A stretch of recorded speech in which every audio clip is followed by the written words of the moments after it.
Qapla, everybody. It's Saturday, Star Trek Saturday, December 14th, 2019. Hello, hello, and hello. Joseph Patrick was first. Hello, Joseph.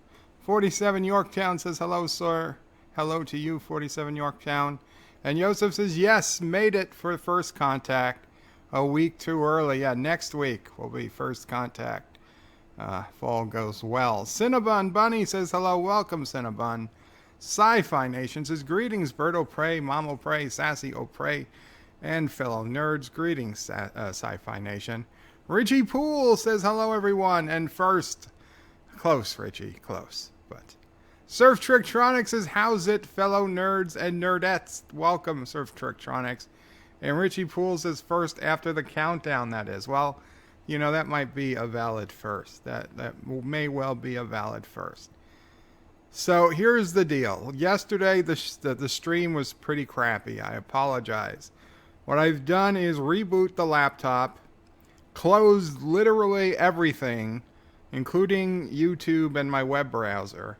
So I'm only running the streaming software and the two video players I need for this.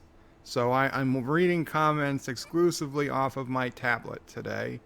Hopefully, we'll have a stable stream. Hopefully. That's the plan.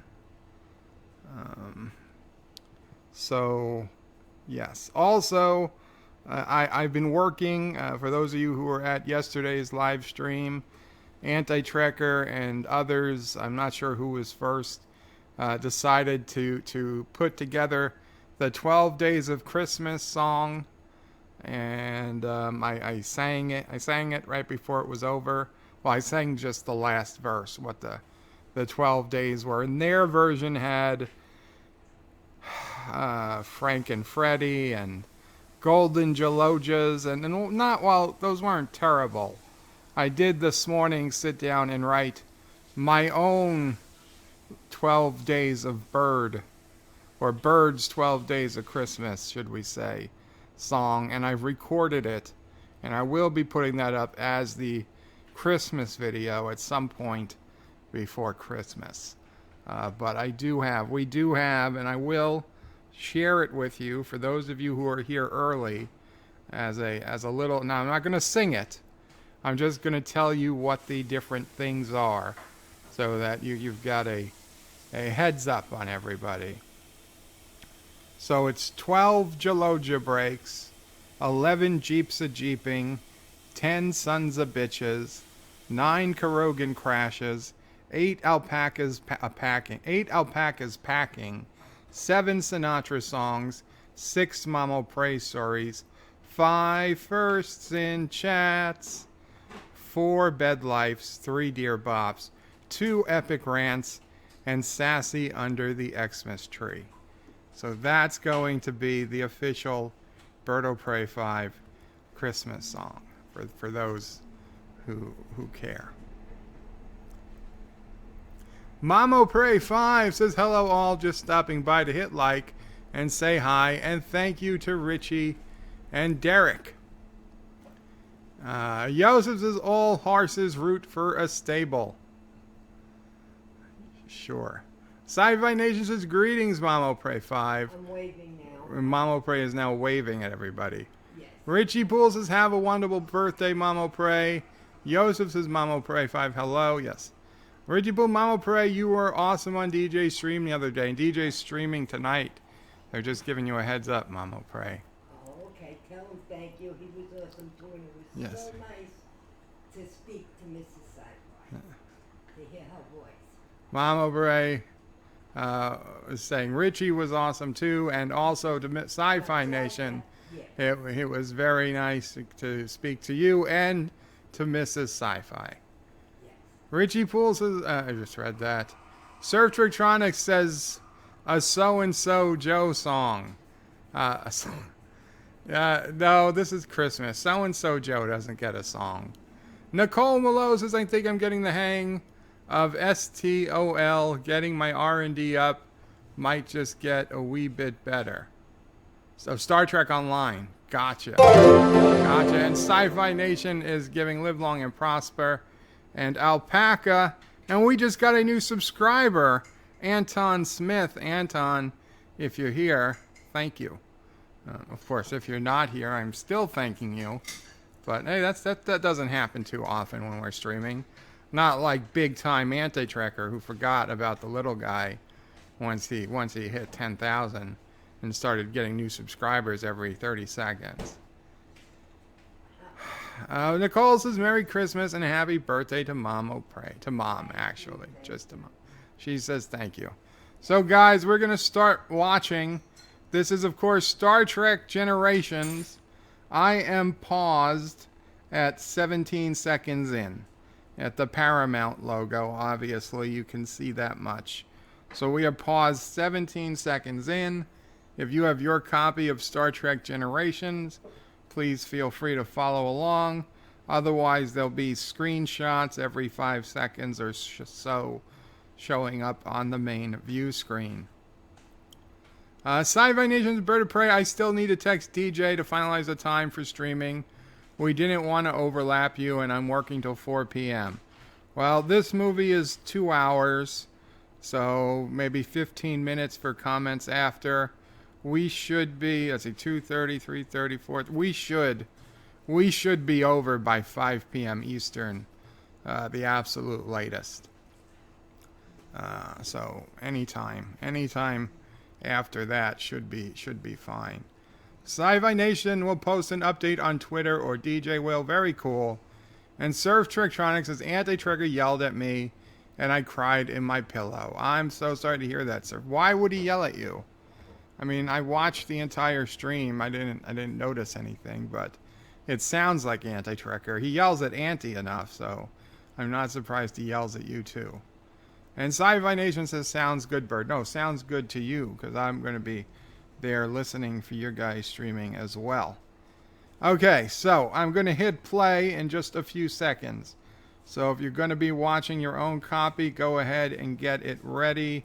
I have to mute the sound so you guys don't hear the movie. And in 5, 4, 3, 2, 1, play. And there we go. The Paramount screen goes away. Paramount Pictures presents.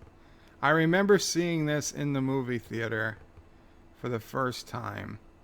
And it hasn't shown up on screen yet. But you see this thing circling, spinning through space. And it's oblong. It kind of looks like the whale probe. You're like, they didn't bring back the whale probe, did they? It's on the far left of the screen.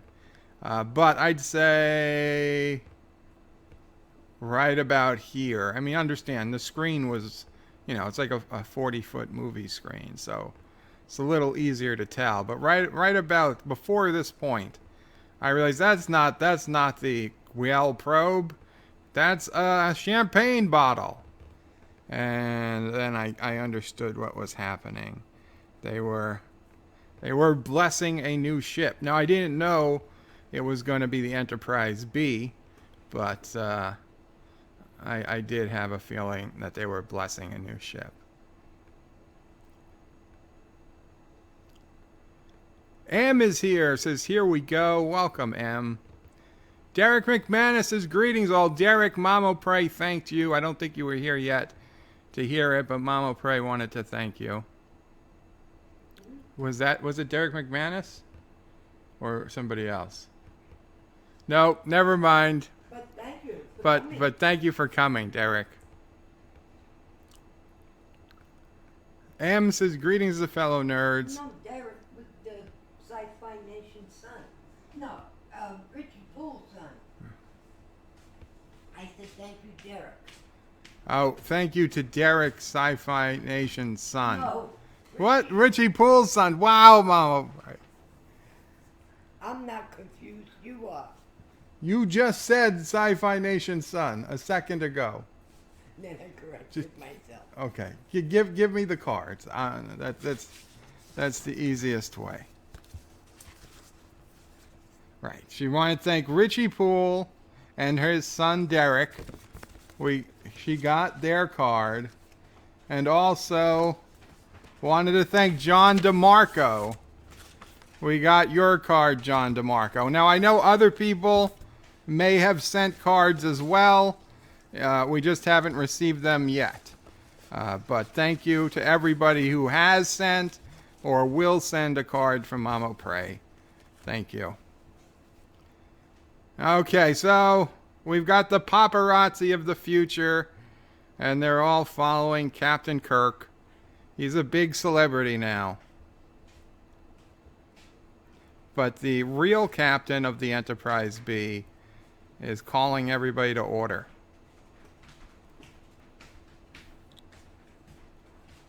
He's excited to have a group of living legends. He remembers reading about his missions in grade school. And Continuum Track. Thank you so much, Continuum Track.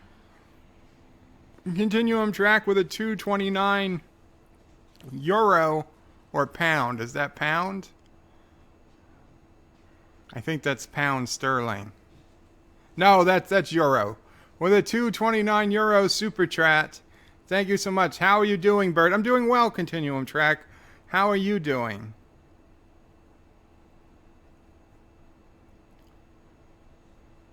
And yes, they sent cards. They are the best, M.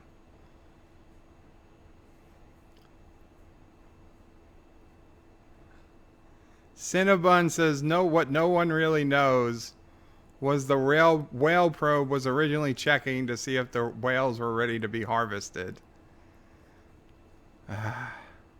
Sulu. Sulu's daughter. Your father is Akaro Sulu. I thought he was gay. 12 years ago. So she was probably, what, like 8?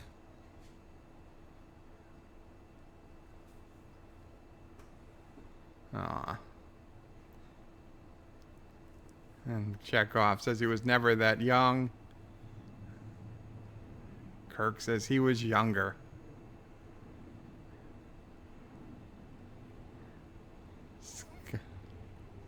Scotty saying it's a damn fine ship. It's like, Sulu. When did he have time for a family? Scotty says something like you always say. If something's important enough, you make the time.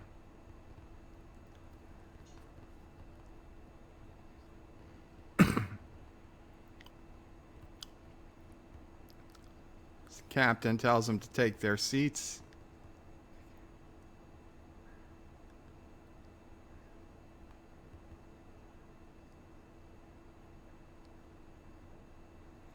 Captain Kirk would be honored if you give the word, and everybody points their cameras at Captain Kirk. He insists.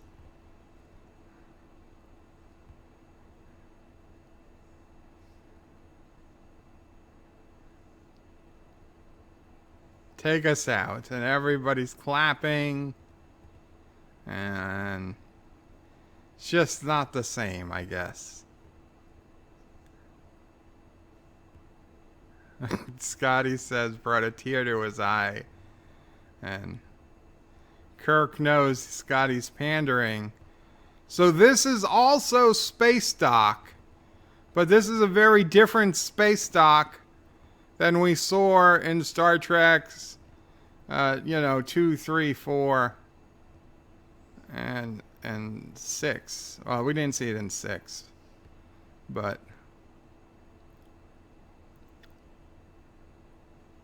oh, they just cleared the asteroid belt.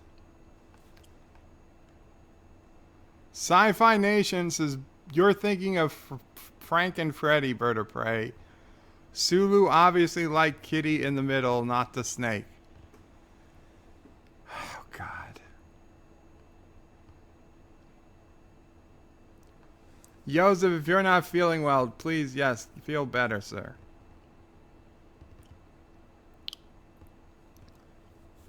So they're just beyond the asteroid belt. And they get and there's Tuvok. There's Tuvok in the background, pretending to be a human. He had his ears surgically altered to appear human.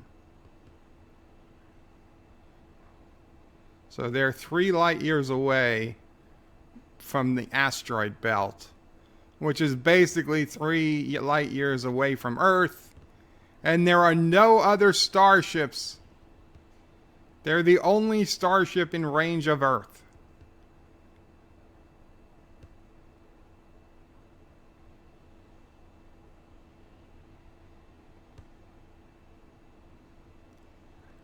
So the captain takes control, lay in an intercept course, engage at maximum warp. And Kirk keeps trying to sit up. And Scotty has to ask him if there's something wrong with his chair. Meaning, sit your ass down. This isn't your ship. If he needs help, he'll ask. So they're within visual range. My God. It's the Nexus.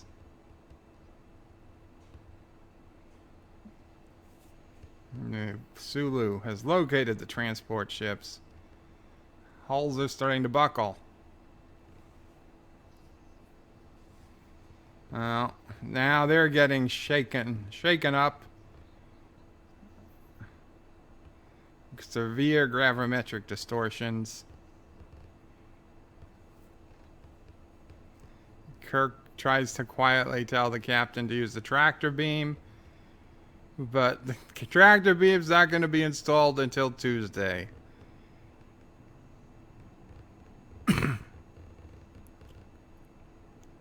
So the captain is saying try to generate a subspace field around the ships. So what's the difference here than any other Star Trek episode is that the captain is the only one coming up with plans. Usually, if this was a Star Trek TOS episode or a TNG episode or DS9, everybody in the senior crew would be giving some type of idea, right? If this was Next Gen, Data would be giving an idea, Riker would be giving an idea, Geordi would be giving an idea, and Picard would choose one and say, go with that. Picard would rarely be the one giving the idea. And even in TOS, Kirk wouldn't be the one, usually wouldn't be the one. It would be Spock or Scotty putting in a suggestion on what to do. And then he would choose one of those and do that. So now, though, the captain was the only one who was giving any ideas. So then he asked Kirk for an option. And Kirk says, he'd be happy to help.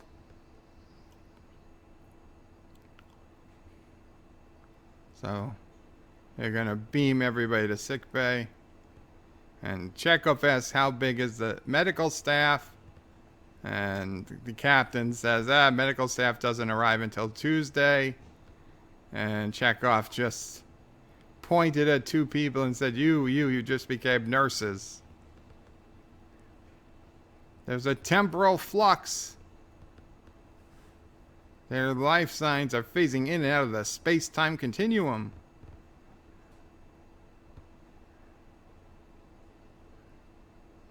So Kirk gives the order for Scotty to beam them out as the ship blows up. Transport complete.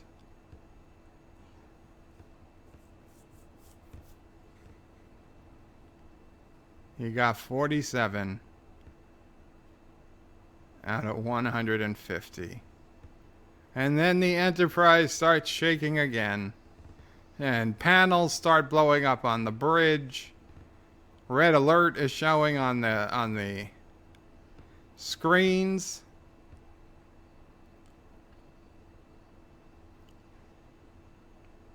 Captain orders all engines full reverse.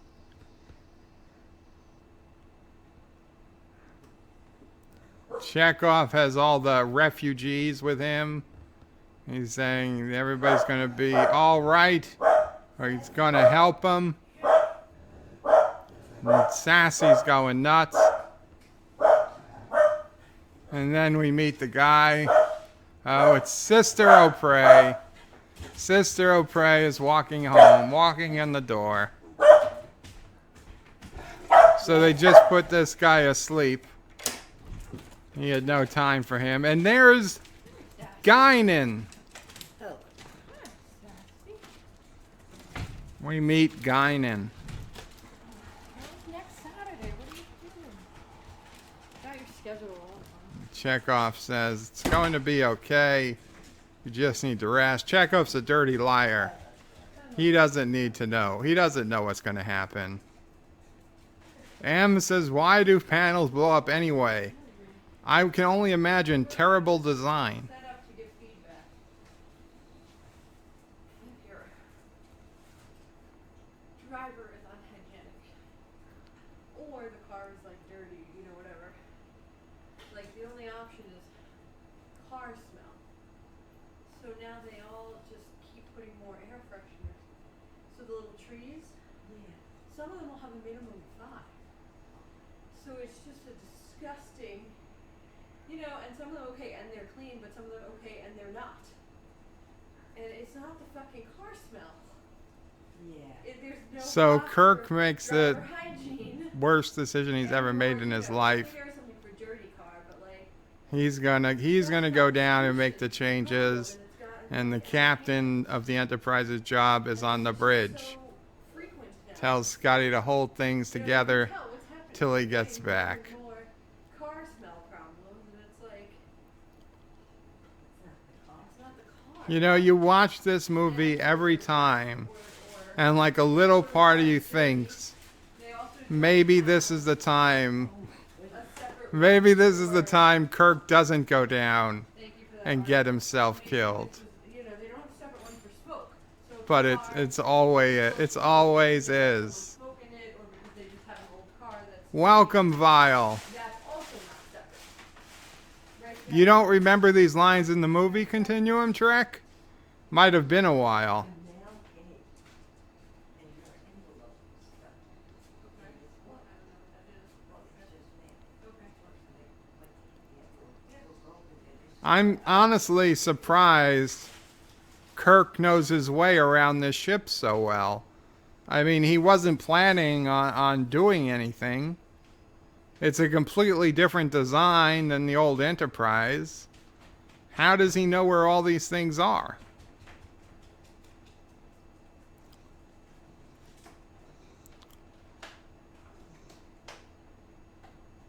Oh, Sister O'Prey and Mom O'Prey were talking about Sister O'Prey's Uber ride. They just keep putting more and more air fresheners from the mirror of the Ubers to like cover up the smell, because apparently Uber has a quick option for car smells. But the problem isn't the car smells. The problem is the driver smells. And all the air fresheners in the world isn't going to fix that. In fact, it makes it worse. Kirk is a ship nerd, says May M. Cinnabon says Federation OSHA is a joke. It is. We've got hull breaches. Sections 20 to 28. Decks 13, 14,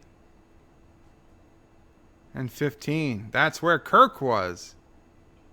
Scotty says bridge to Captain Kirk. Captain Kirk, please respond.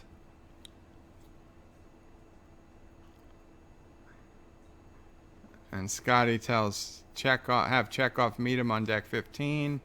And the captain goes with Scotty. And Sulu's daughter is scared. She knows what this means. It's not looking good.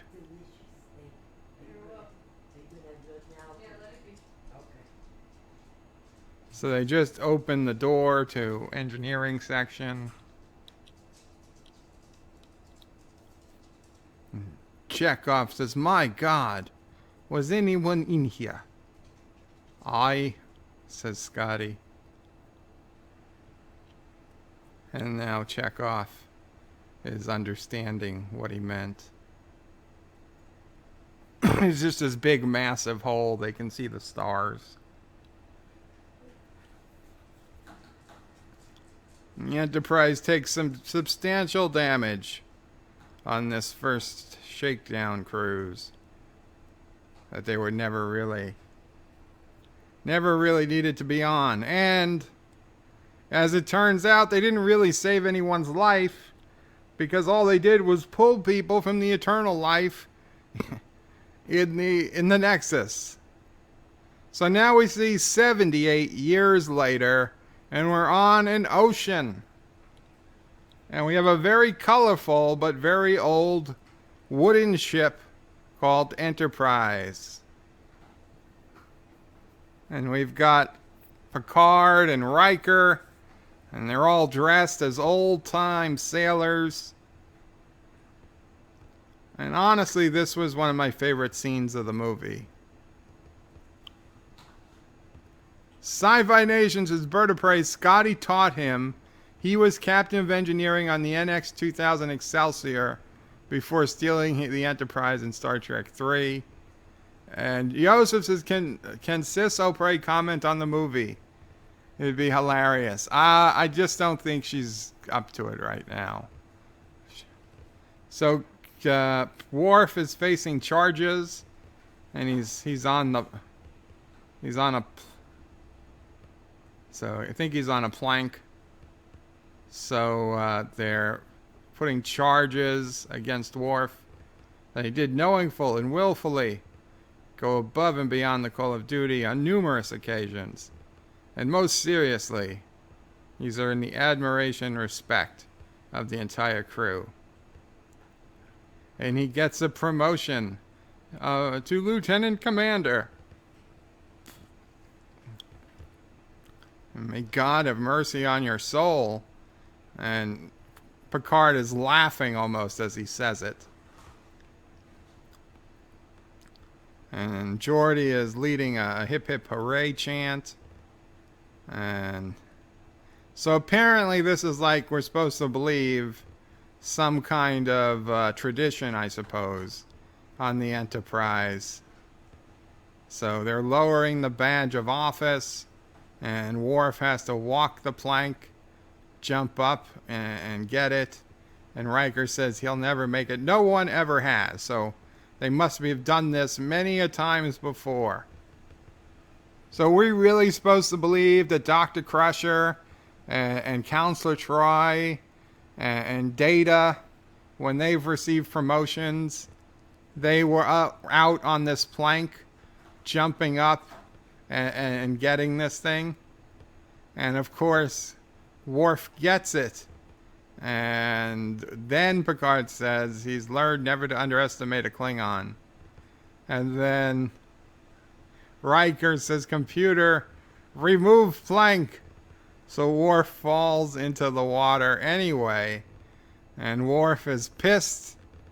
And Picard is saying, number one, that's retract plank, not remove plank. And Riker gives a half-assed apology. So now Data comes to Dr. McCoy and says he's not sure. Why is it funny? Why is someone falling in freezing water amusing? Says it's all in good fun. She says you gotta be spontaneous, Data. You gotta get into the spirit. And then I knew this was gonna happen. Get it? And Data pushes her off the ship, which is hysterical. And it knocks Worf back into the water too.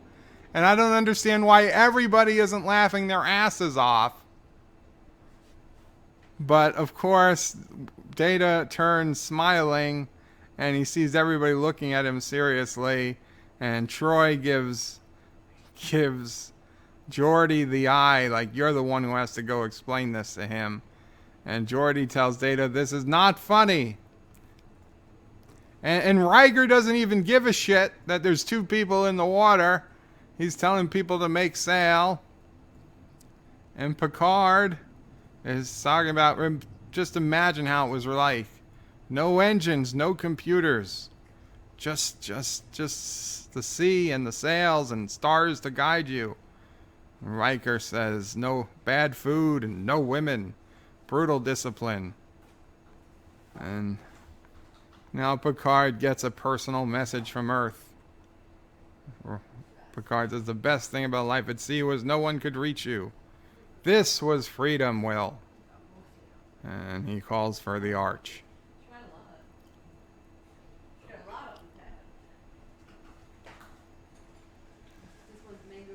Klingons are like cats like that, but they always fall in there on their feet.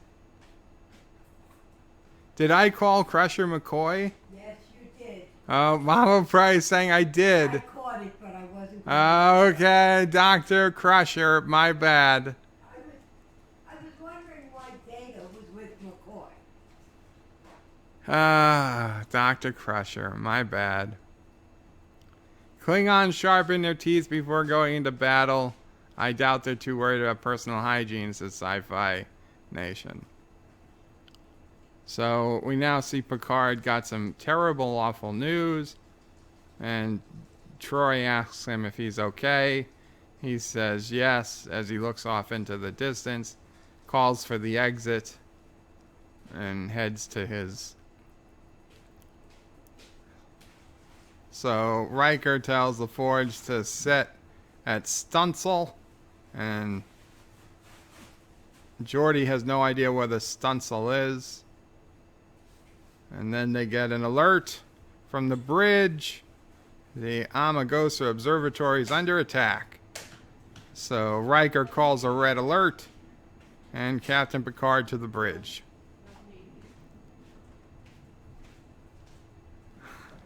Wesley Crusher says, how dare you call me Mom McCoy? Sorry, Wes.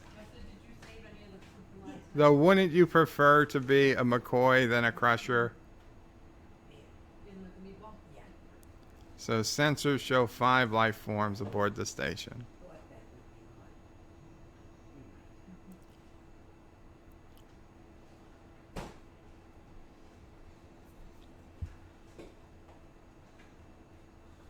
So Picard tells Riker to start the investigation. Riker's like, maybe we, and he's like, just do it. And Troy is still not forcing Picard to talk to her, even though it's clear she knows there's something wrong. Everybody knows. So people beam over. The attack has clearly stopped, but so Worf is saying it's a Type 3 disruptor. So Romulan, Ferengi, or Klingon?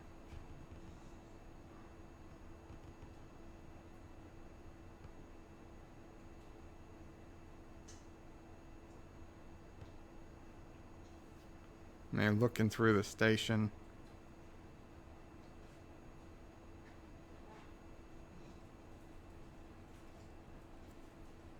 Surf Electronics says, why wouldn't they have hollow uniforms? They have to dress up in all those different sims. Well, I guess it's more comfortable. Because if you have a hollow uniform, then you've got it on top of your you've got your real uniform on under it.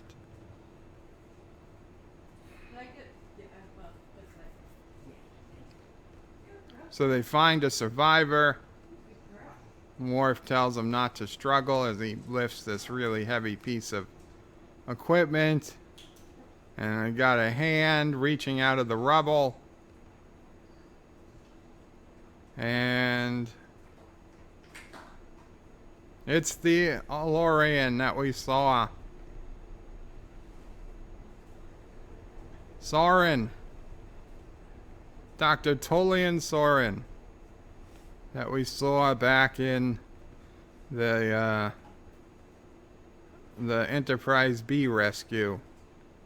So Riker asks who attacked, and Dr. Soren says it happened too fast. He doesn't know.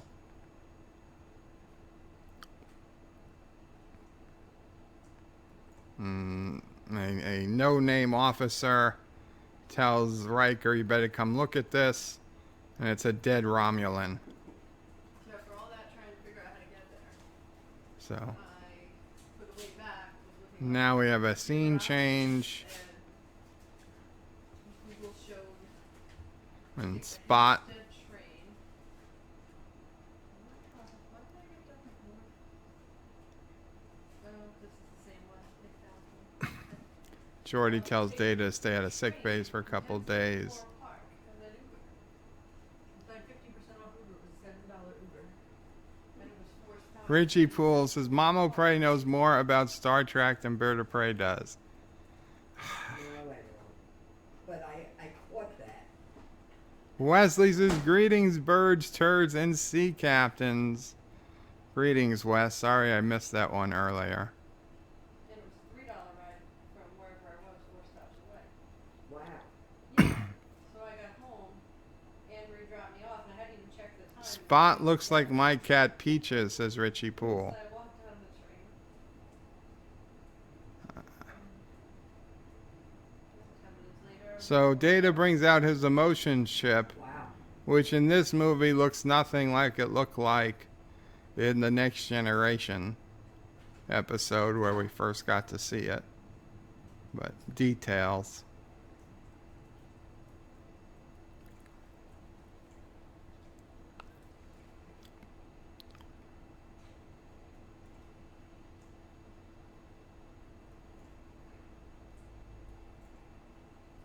And Geordi is just going to install it without, I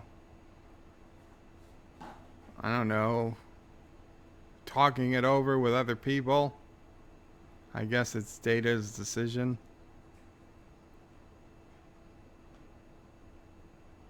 At the first sign of trouble, Geordi's going to deactivate it. But that doesn't help when, if there's trouble is, Data doesn't want you to deactivate it. And Data is 100 times stronger than you are. So Picard looks like he's still in his sailing uniform.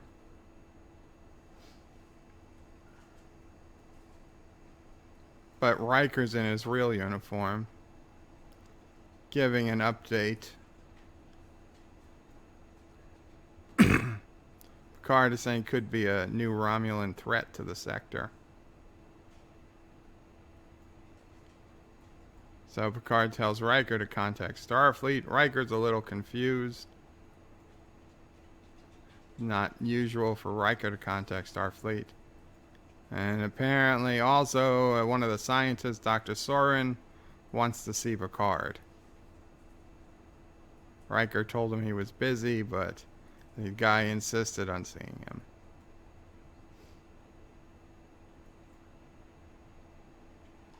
Picard is being unusually short with Riker. Sci-Fi Nation says yes, it's his decision. They established it in Measure of a Man.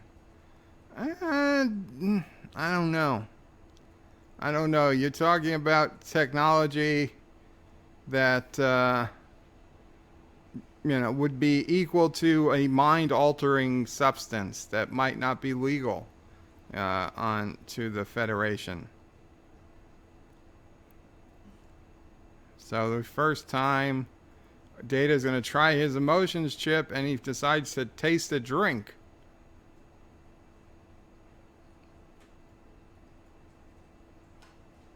So Guinan is confused about why Data would talk about emotion. Guinan says, looks like he hates it. And Data says, yes, that's it. I hate this. And Geordi thinks the chip is working. Data's getting disgusted. It's revolting. Guinan asks, do you want more? And Data says, please. Of course he does. And now Captain Picard comes into 10 forward. The waiter says, he asks the waiter where Dr. Soren is from the observatory, and he points. Because everybody's in 10 forward. And Captain Picard comes up to him. When does the milk come in? When you give birth? So Dr. Soren needs to complete a critical experiment. He wants to get back over. He said timing is very important in the experiment.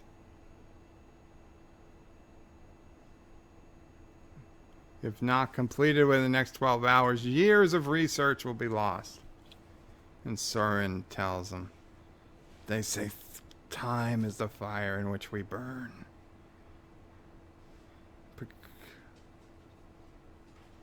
And he's telling them, Captain, that his time is running out. We leave so many things unfinished. He knows Captain Picard understands. And Captain Picard will see what he can do. Well, that's weird. Okay. Okay? Yeah. Oh.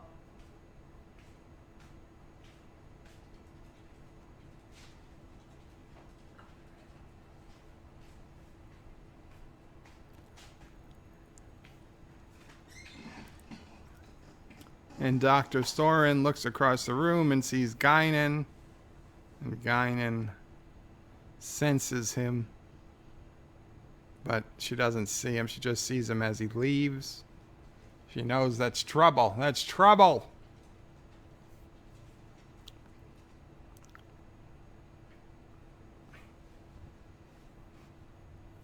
So Worf says they've analyzed the Romulan tricorder. They were scanning for trilithium. In theory, it could stop all fusion in a star. Man, that might come in handy in case you had to take out a supernova in a few dozen years.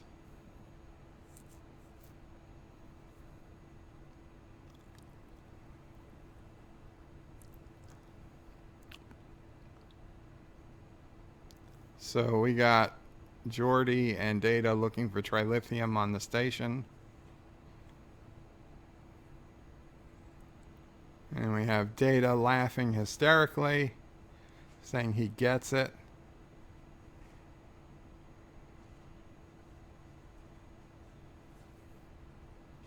So he's laughing at a joke Geordi told Riker during the Farpoint mission.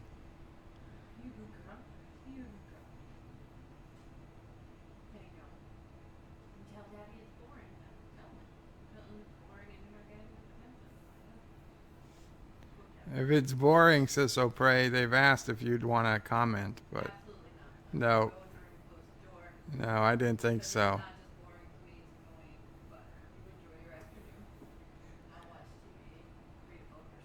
Okay.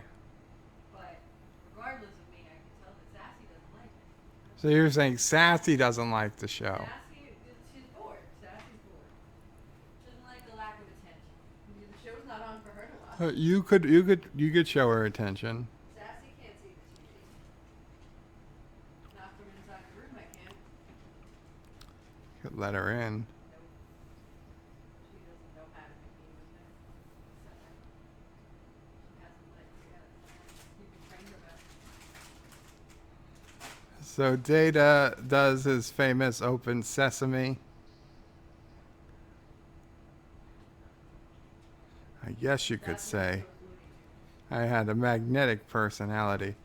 Open Sesame is also an episode of Looney Tunes.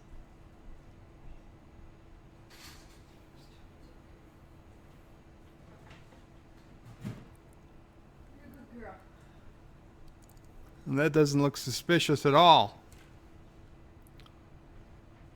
So he's clearly trying to blow up the sun.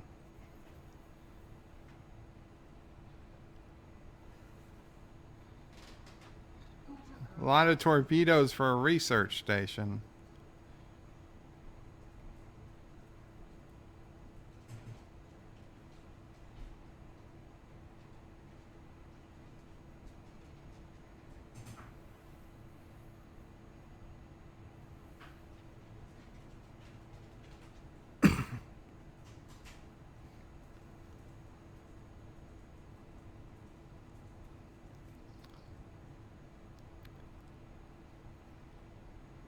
Yeah, Data got annoying.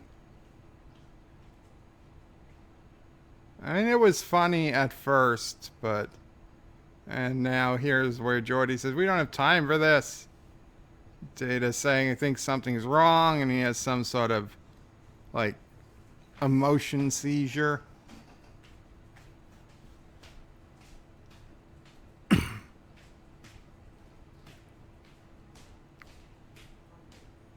Data's brain overloaded. He fell down.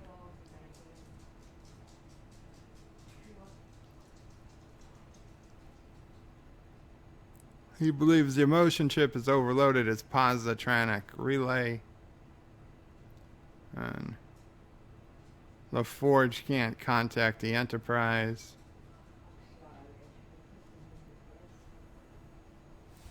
So Dr. Soren has come back.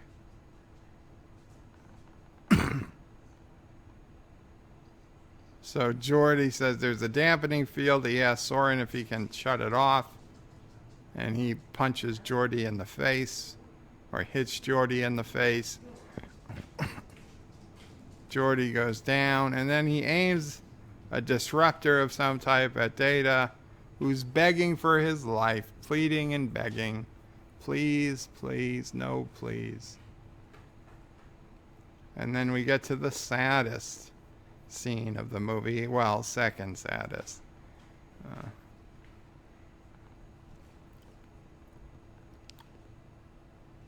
Picard looking through his old picture albums. And finally, Counselor Troy does her job. Comes in. Oh, Ashley, I'm here if there's anything I can do for you. Oh, Counselor.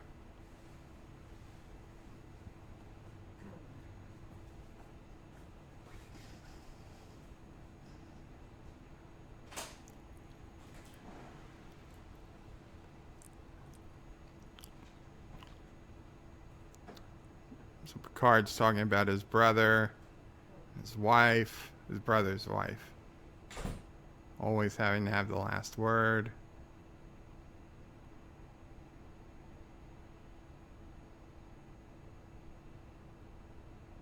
And Renee is his nephew.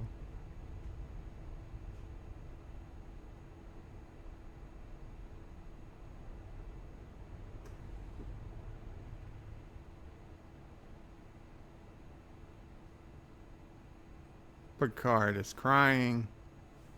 So very gentle. Poor Picard. Troy asks what happened. Robert and Renee.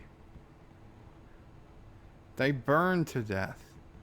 In a fire. How is it they don't have proper fire control in the 24th century?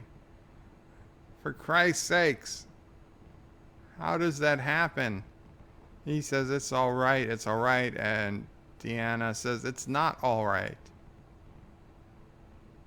And Picard is sad for all the experiences Renee is never going to have.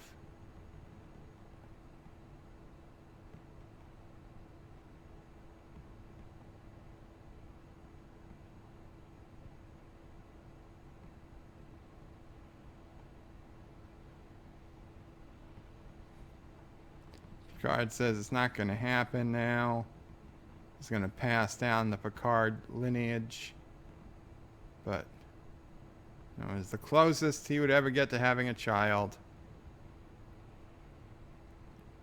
Now the Picard line ends until Star Trek Picard, where his daughter shows up.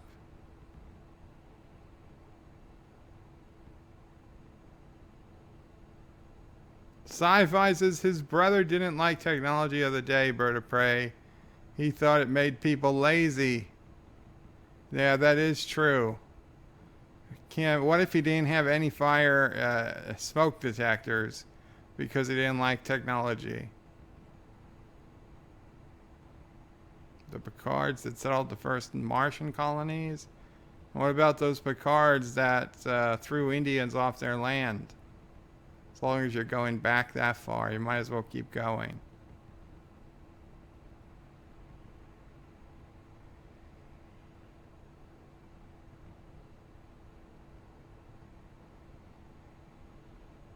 And if he doesn't carry on the family line, what's going to happen to the family distillery, winery? Are they going to have to redistribute it to poor people? Over Picard's dead body, he'll have to adopt someone, maybe an adolescent Borg.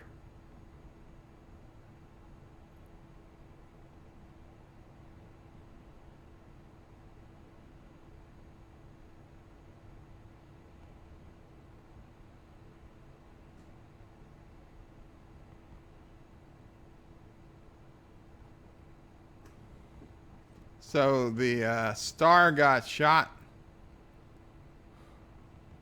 and there's been a quantum implosion in the star. A solar probe was launched from the observatory. A level 12 shockwave, and Troy knows that level 12 will destroy everything in the system. She's the least qualified to make that determination. 4 minutes and 40 seconds until the observatory gets blown the F up. So Riker and Worf go over.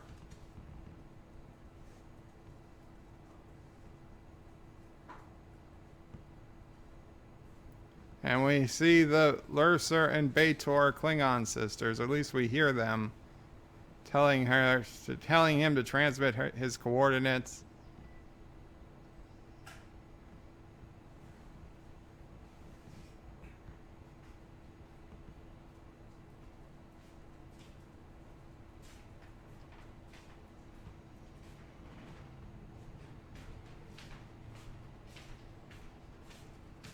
So Riker tries to talk sense into Soren by saying they've got a level 12 shockwave coming in, and then Picard gets the good news that a Klingon bird of prey is declining off the port bow. To which he answers, what? Riker finds Data, who's too afraid to get anywhere.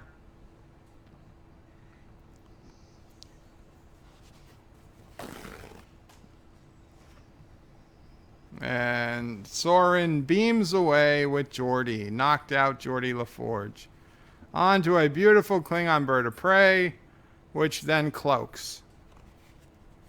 And then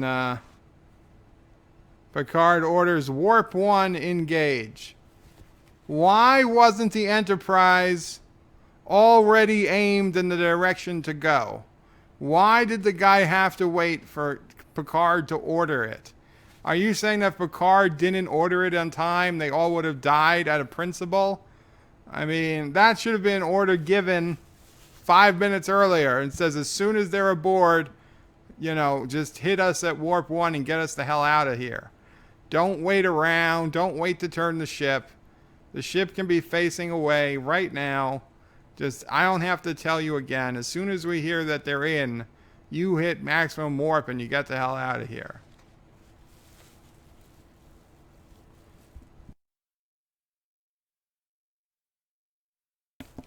So Soren slaps B'Etor across the face. She says she hopes he's initiating a mating ritual. He calls their work sloppy. Now they have a weapon of unlimited power, says B'Etor. Oh, that's Lurser. B'Etor is the other one. Oh.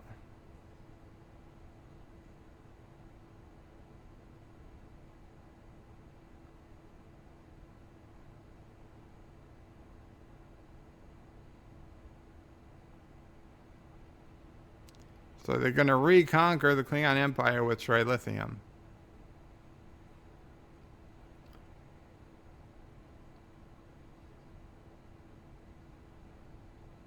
He says set course for Viridian system, maximum warp. And we're getting background now on Dr. Soren, his Elorian. He was saved by the Enterprise B.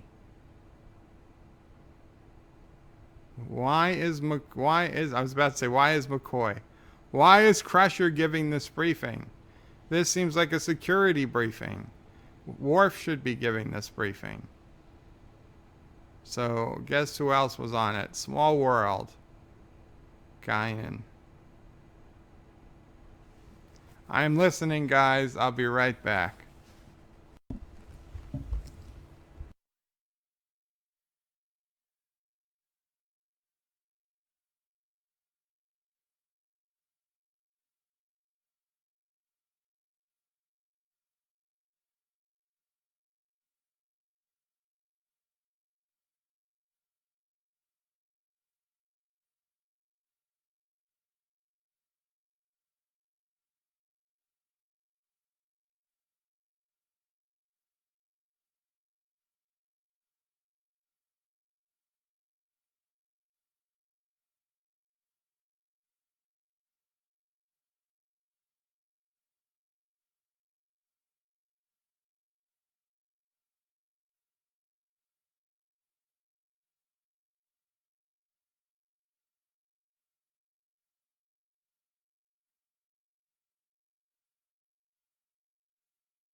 So we come to the biggest flaw in the movie. We learn that Soren is trying to get back to the Nexus. But the first time he got into the Nexus was in a ship that got caught in the gravity ribbon. So why wouldn't you just get another ship and fly into the gravity ribbon that is the Nexus? You will be pulled in. That's what happened the first time. They're going to say, oh, no ship can survive it. The ship doesn't have to survive it. You were there. It happened. You know that when the ship gets destroyed by the Nexus, you get pulled in. You don't need to go destroying 15 different stars so the Nexus will come across a single planet and need the Klingons and Romulans and all this bullshit and stolen trilithium.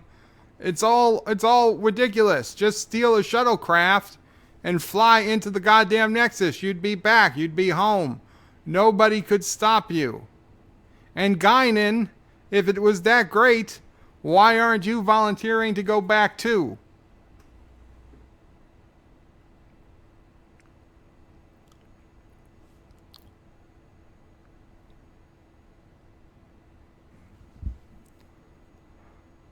So Soren asks Geordi if he's ever considered a prosthesis that would make him look more normal. And Geordi says, what's normal? And Soren says, normal's what everyone else is and you're not. And yes, I guess Geordi has considered it because in the very next movie, Geordi got those implants. So was that really offensive thing that Soren said? Or did Soren actually remind Geordi in this very movie, you know, I probably could get rid of this whole headband thing that gives me sight. It's, you know, it's caused problems before. Let's just get real eye implants. Shronmore says, Bird Picard, Murday, I must be in hell. I died and I've ended up on The View. I should not have mocked religion so much. And Shronmore says, and greetings to Bertle Prey, Mamo Prey, and fellow nerds. And greetings to Sassy, Chaser of Cats, Eater of Cookies, Stalker of Cardinals, Defiler of Cushions, and Scourge of the Squirrels. And I'm sorry to run through it, but we get our first view of Astrometrics, a very cool room in the Enterprise D. In fact, perhaps the coolest room, second only to the holodeck. And watching Astrometrics on the big screen for the first time was quite a treat. We've heard Astrometrics mentioned in TNG, but we've never actually seen it before. Also, Data's emotion chip got fused in, so it can't be removed. He just has to deal with the emotions. Vile's going to head out, have a good insert relevant time period here later. I'll take care of Vile. Richie Poole says Geordie Visor destroys the Enterprise. Probably best he traded for something better. Yes, I agree. And it's the second time his visor's gotten him in trouble. He almost kills the Klingon due to Romulan plot in TNG. So at least twice the Federation almost goes to war, basically, because of Geordie's visor.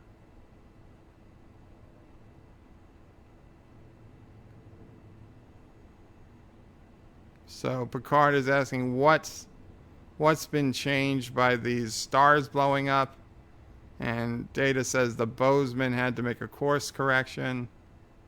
Picard's like, why?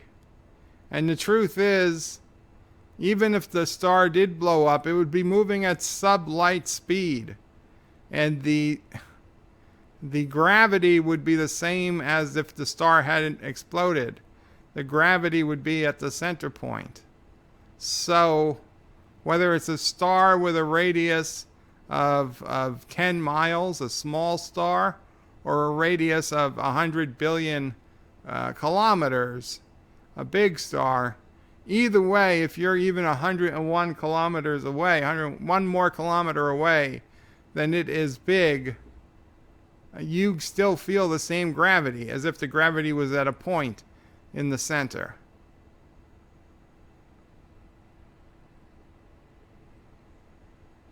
Data wants to be taken offline, or at least taken out of, he wants to be deactivated.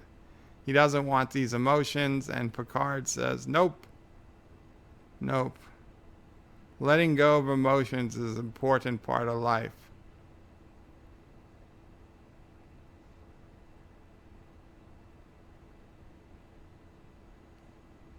Sci-Fi Nations is Bird of Prey. Janeway transmitted 7 of 9's Borgified astrometric plans to Starfleet. That's why you see it here. Nice reference to the Bozeman from that one episode, by the way. Yes.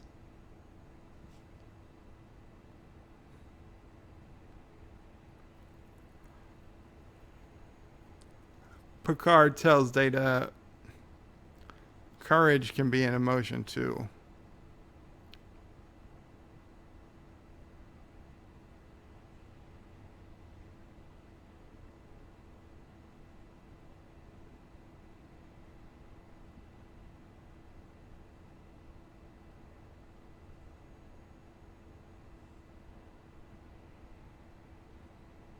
So the computer didn't take into account the destruction of the Amargosa star. So now Data is going to make the adjustment. He changed the course of the ribbon.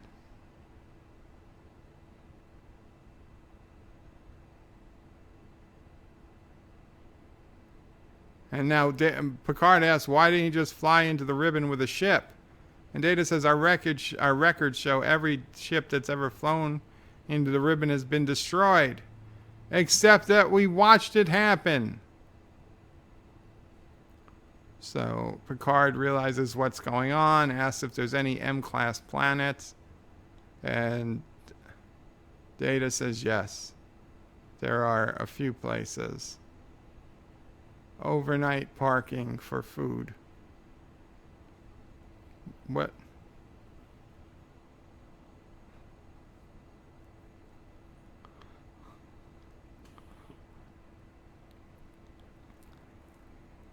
So, Data saying that the collapse of the Viridian star would produce a similar shock wave. Viridian 3 is uninhabited, but Viridian 4, pre-industrial humanoid society, population 230 million.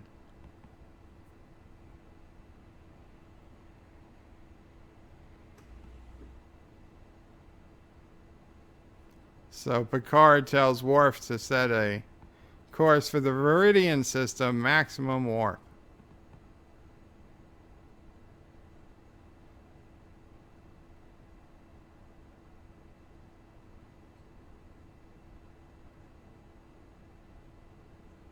Soren's acting like a Klingon, grunting and pushing people around.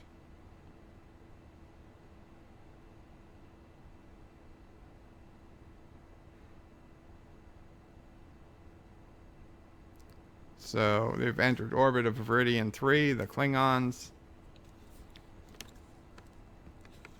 So they want to know when they get their payment.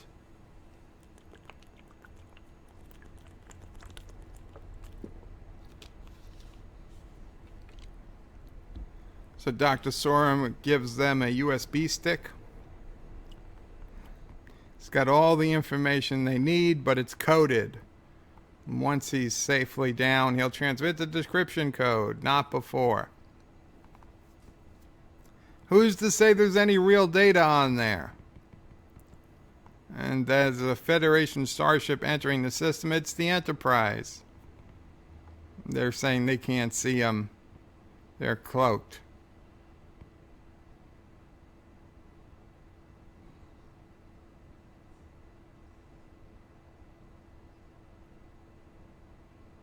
So Soren says there's no time for this. And Klingon sister says that's a Galaxy-class starship. We're no match for them. And then Soren says maybe it's time we give Mr. LaForge his sight back.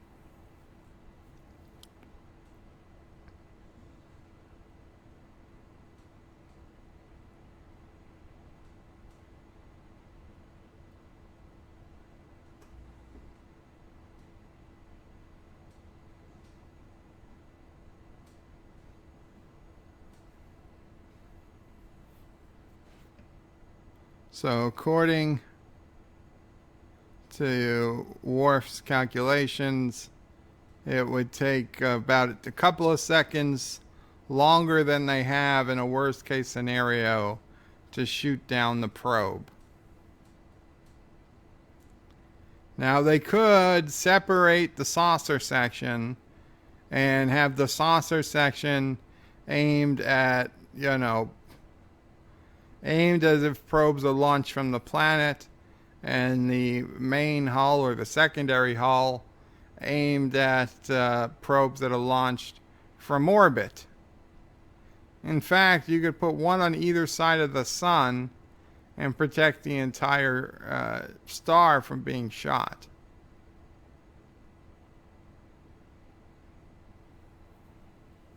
So Riker is saying for all we know, they killed Geordi. She says, we didn't harm your engineer. Data breathes a sigh of relief. And they want him released. She says, in exchange for what? Data volunteers. And then Picard volunteers. And they're saying, yeah, he'd make a much more valuable hostage. But first he has to be beamed to the surface. And the sisters say they'll consider it an exchange.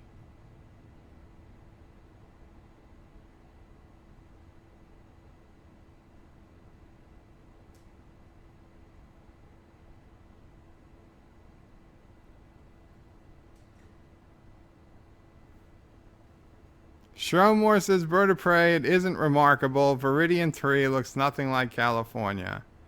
Yeah, I gotcha.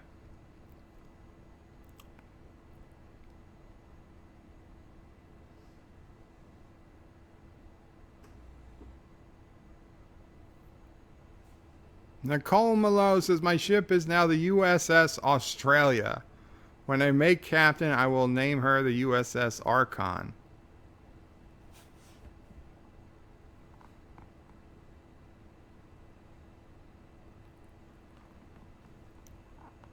And Sorum welcomes Captain Picard down to the planet.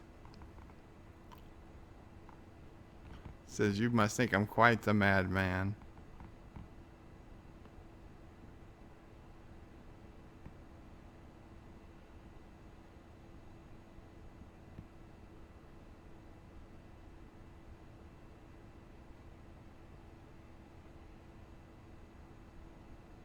So Soren says, if you can excuse him, Captain, he's rather busy. And Picard, the oldest trick in the book, walks into a force field.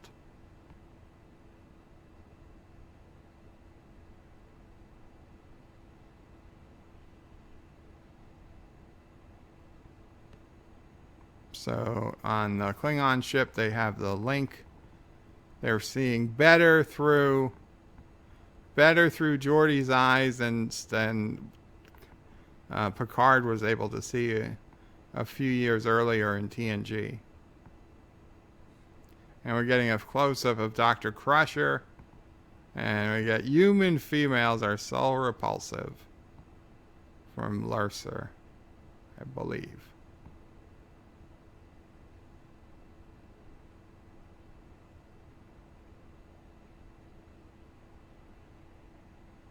So Data comes to apologize to Geordi.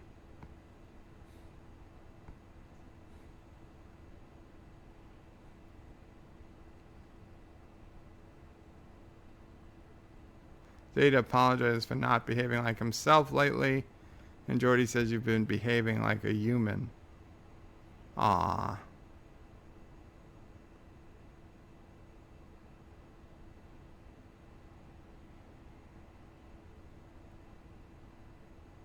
So we got Picard watching Soren build something.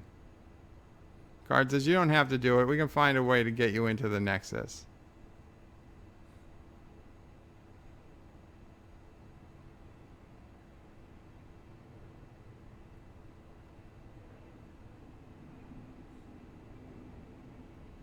Picard's trying to ration with the guy. So what you're trying to do is no worse than what the Borg did to your world.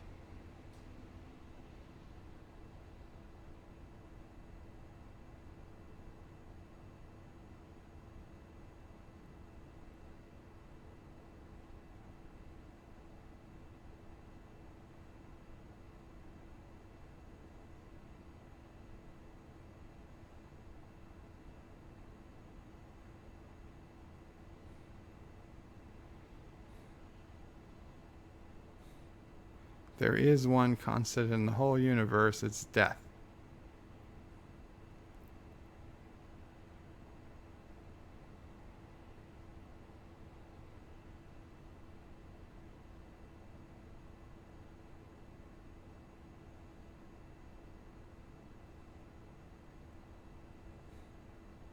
Time is like a predator, it's stalking you. You can try to outrun it with doctors and nurses. Technologies. But in the end, time hunts you down.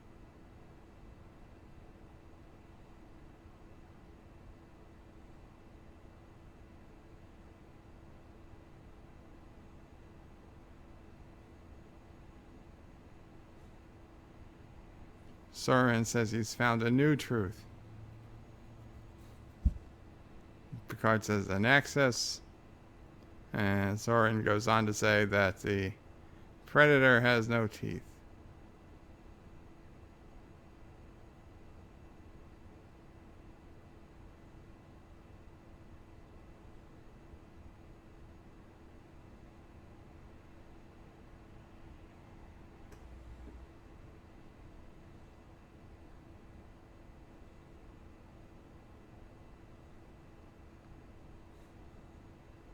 And this is the scene where Data loves scanning for life forms.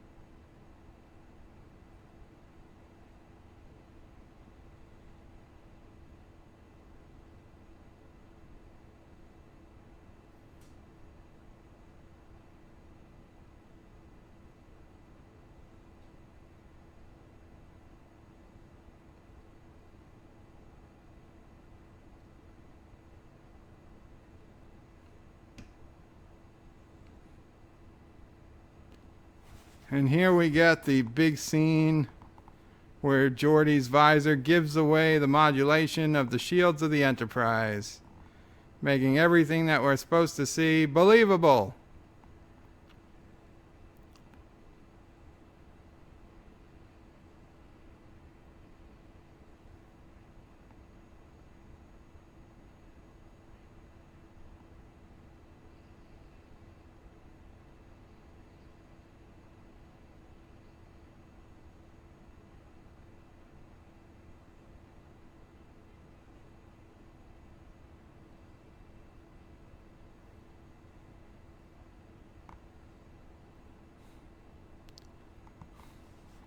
And the Enterprise is taking a beating.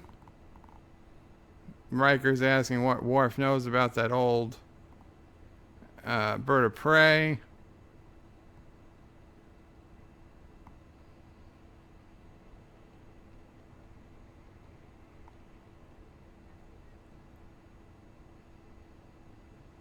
Coolant link. So, Geordi is trying to fight engineering till he gets a coolant leak. And he's got to send everybody away.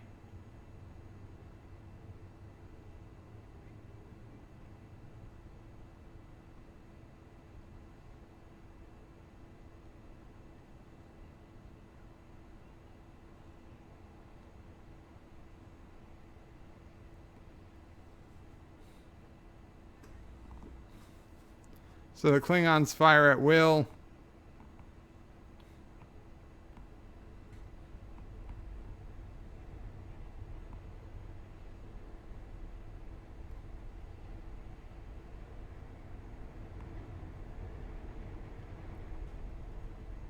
So Data's about to initiate the ionic pulse. Still more explodium around the bridge. Rocks falling from the ceiling.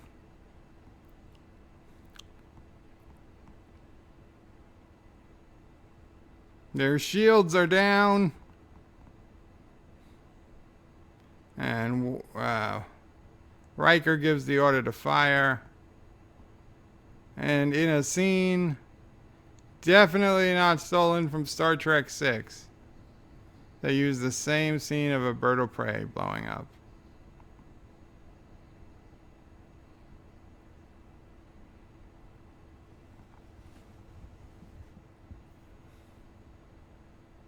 That was a very nice explosion to see in the movie theater. And then Data gives his yes. That was funny too, because that is out of character. Out of character for Data. Picard is testing the boundaries of this force field by shooting a rock through it and being very, very quiet because he's hunting rabbits.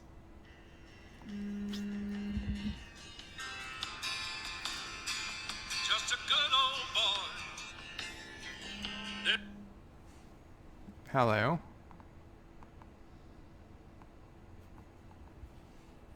Nobody.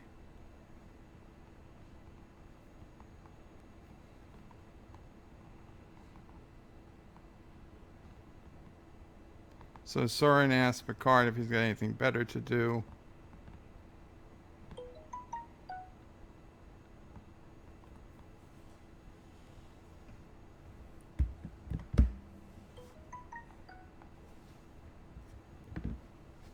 Picard's looking at him get his computer ready.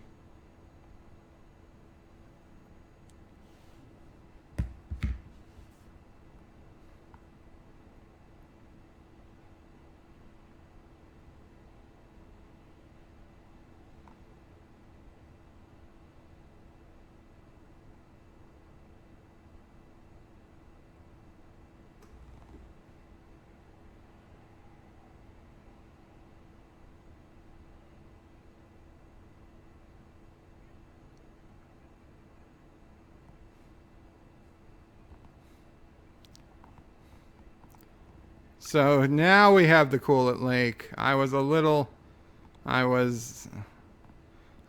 it a little early before. So now they're evacuating everyone to the saucer section. They're going to separate the ship.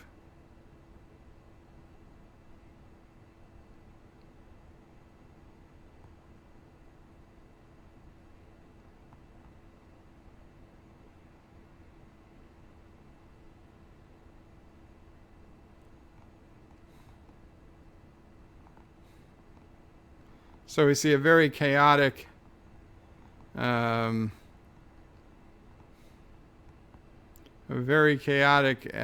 evacuation of the Enterprise crew. We got people still crawling through the Jeffries tubes. 4 minutes and 15 seconds.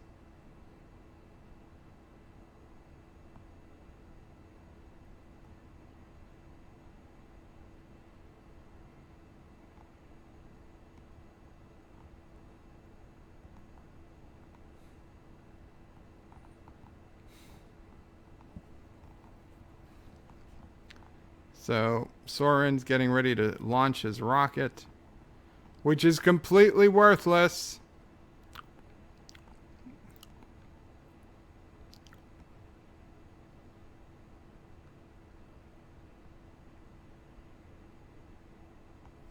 Sci-Fi Nations' Bird of Prey, got to admit, the coolant leak was a good unintentional setup for the Borg Queen death in First Contact, indeed. And Soren says that he says emotions are for the weak or something.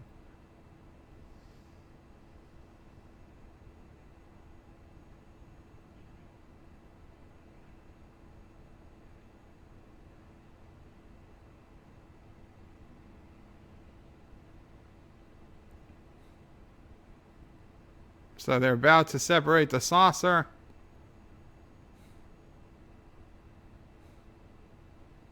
And we get this great view of the saucer separating. And the only problem is that they have the counselor, the psychologist in charge of the ship, of driving the ship.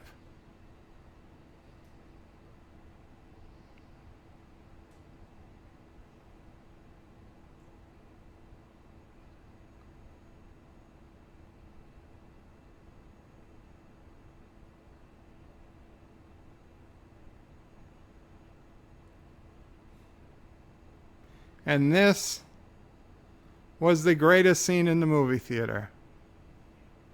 It's not women drivers, it's psychiatrist drivers, psychologist drivers.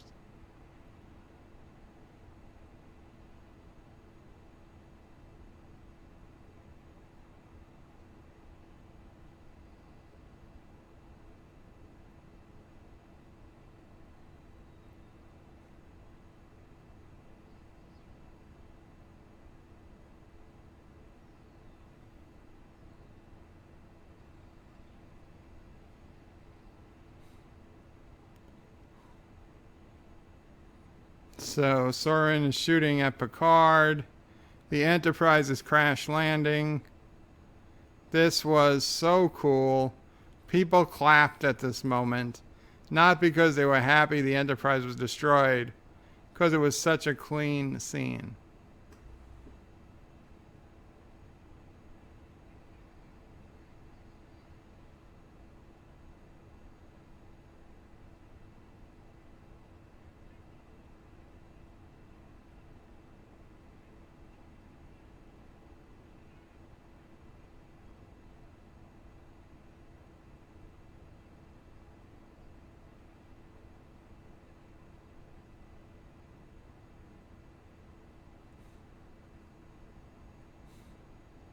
And here we come in for the big landing that Deanna really didn't prepare for.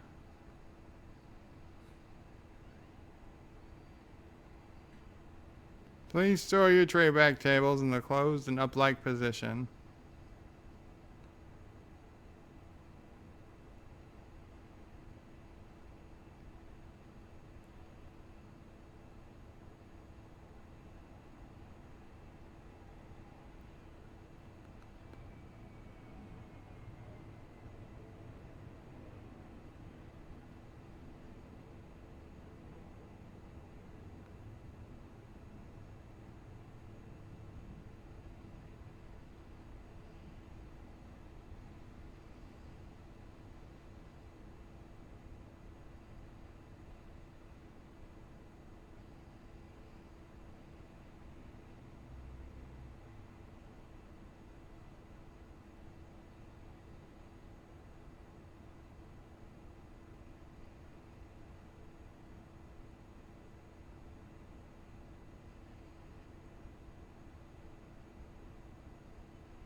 So they crashed. Surprise, surprise, the main crew is okay.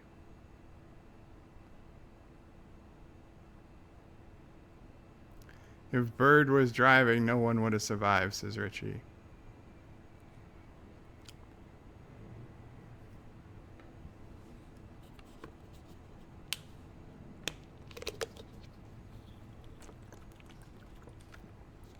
Riker looks out the crashed window on the top of the bridge. That's clearly some form of glass and not transparent aluminum because it's shattered. And he sees the sky. What? Isn't it useful they crashed on the night side of the planet?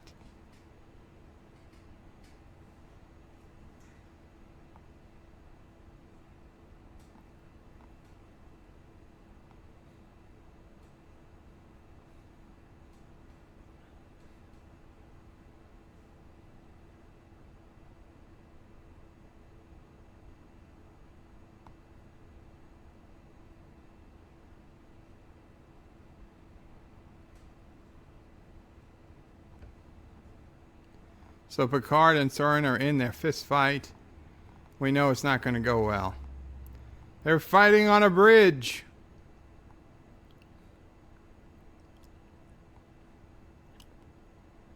Sorry, not muted, Schronmore. I was just not talking.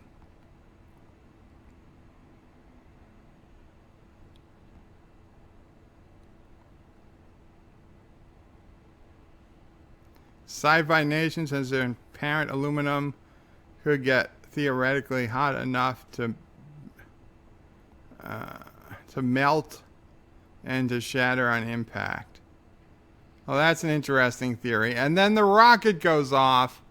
Picard realizes it's too late. Nobody shoots a laser at this thing. And it impacts the star. And it turns it black. Black as cold night.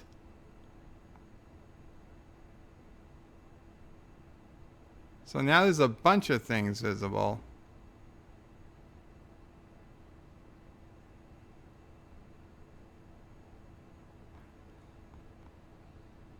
And now we've got the Nexus coming.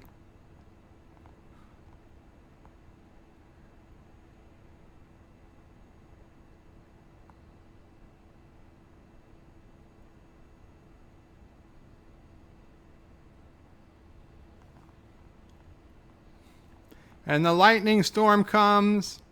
And man, this is what I should have used for the lightning storm in space scene in the short trek review I just did. The girl who made the stars. I was trying to think where were good lightning storms. But, oh, technically that's not space. That was a planet, but we know it's the Nexus is space-based. Either way. And we're in the Nexus, and so is Picard. So you didn't have to be standing on a ledge like an idiot. Picard is blindfolded, and he's asking, where is he? What is this?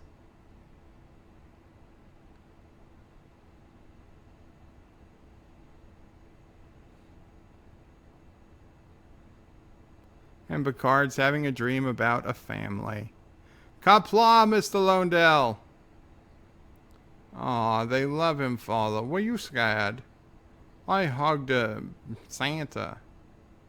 It took all day. Say Merry Christmas, Papa.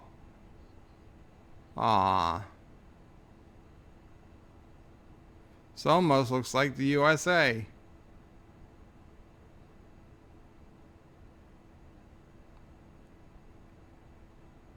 So Picard's very happy.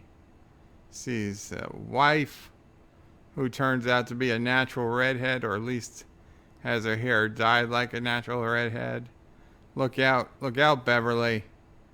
He's coming for you.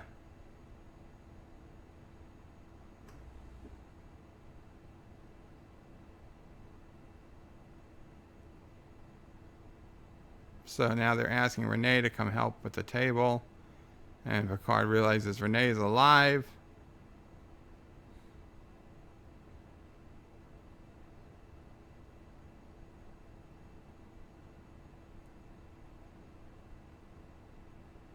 And Picard embraces Renee.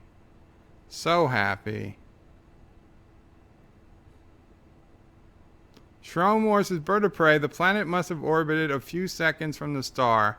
The rocket traveling at warp to go nowhere. Yeah, well, that's the thing. The planet couldn't have been traveling that close to the star. The star's mass, until it's past the point of the planet orbit, would not have affected the nexus or the energy ribbon in any way whatsoever. Right? Because before that mass passes the star, even at that last second when it's in a plane, when it just swallows the planet, the energy ribbon around the planet is minuscule compared to the universe. So yes, if you're going to do it on a planet, then the star wouldn't have mattered. The explosion would have destroyed everybody, but before it happened, it wouldn't have changed the course of the Nexus. Cinnabon says Beverly's in his basement. Surf says the rocket went warp 9.975. And Cinnabon says this is the only PG part of the Nexus. And he sees a Christmas tree. And he realizes, wait, I don't celebrate Christmas. Oh no, he sees the Nexus in a bulb of the Christmas tree, and he remembers, this isn't real. This isn't right, he says. This can't be real. And there's Guinan. Guinan says it's as real as you want it to be.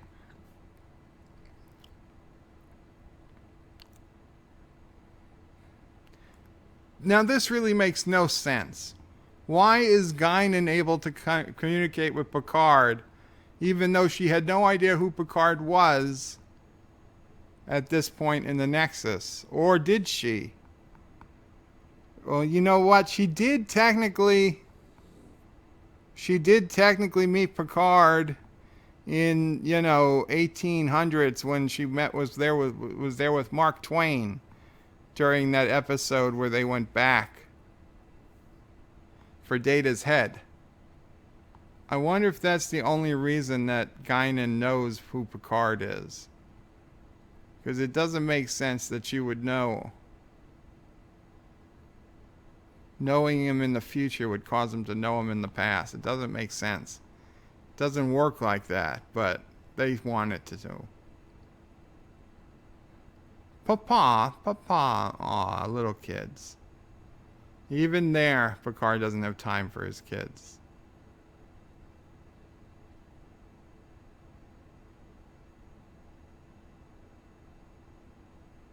And so Guinan says, if time has no meaning here, you can go back and see them grow up, go forward and see their grandchildren. Maybe the Nexus is related, just maybe, the Nexus is related to the wormhole aliens, where they don't believe in time either. I've always thought there could have been a connection, that they should have flushed out a connection between the Nexus and the wormhole. Shrome Morse's bird of prey. Imagine Riker's Nexus fantasy, considering how he likes to spend his holodays, probably an S&M dungeon. Probably. And imagine Barclays, because we already saw Barclays in the holodeck.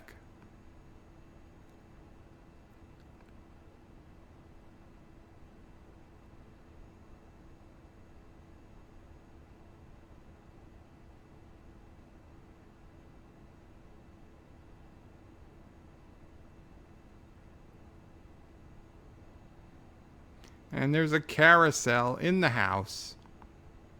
And Guinan is on the carousel. Picard is asking Guinan if he can leave the Nexus.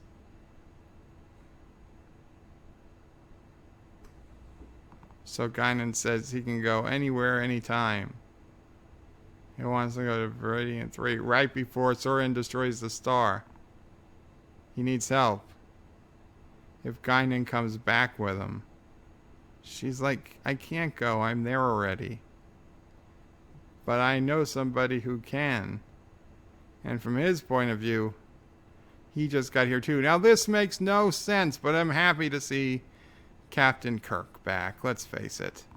We're happy to see Captain Kirk. Kirk is cutting wood, although this is clearly not Iowa. No place like this in Iowa. This is a beautiful day. Look at those mountains.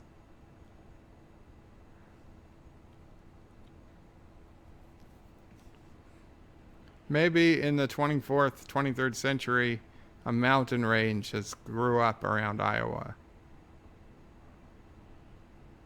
So Kirk's like, you mind putting more wood on, bitch? You want to be my log, bitch? I'm just going to swing it and cut it. You put them up.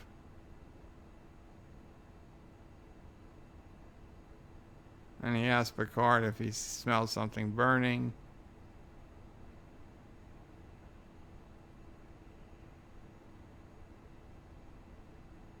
And he says somebody was trying to cook some eggs.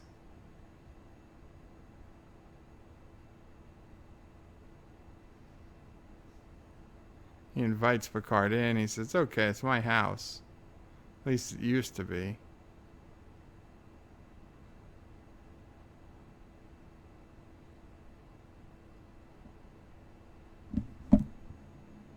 And so he's Captain Picard of the Starship Enterprise.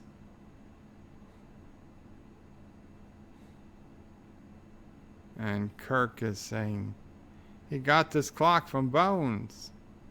There's a batleth. He had a batleth hanging. I have the same batleth hanging in my basement. And his dog is there. Ah. Now you see, Butler, his dog. Picard's dog's name should have been Butler. But Butler's been dead 7 years, says Kirk. And there's Antonia. It's like, what are you talking about? The future? This is the past.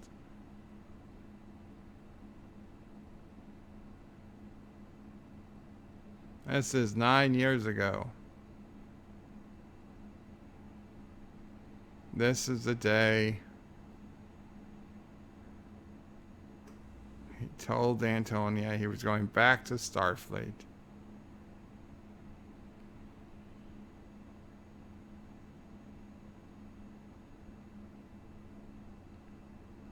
Sharon says, bird of prey, if Guinan could not go back because she was already in the real world, so was Picard. What happened to Picard from early in the film? You know, I always thought Guinan was just lying.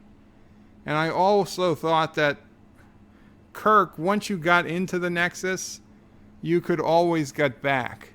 So I never thought Kirk was honestly dead. I thought Kirk was alive in the Nexus. And Kirk could come out of the Nexus anytime he wanted. So he asks, he's going to cook eggs for Antonia, and he asks Picard to get dillweed out of the cabinet.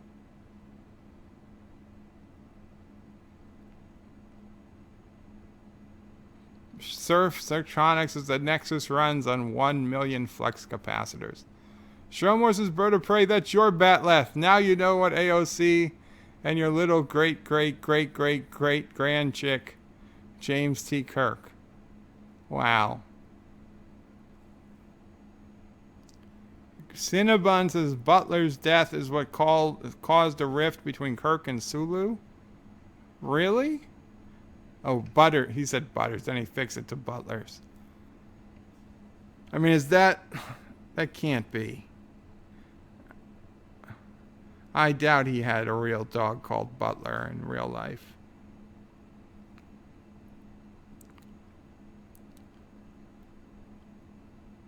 And there's the toast. And Picard needs his help. He wants Kirk to leave the Nexus with him. He's got to stop a man called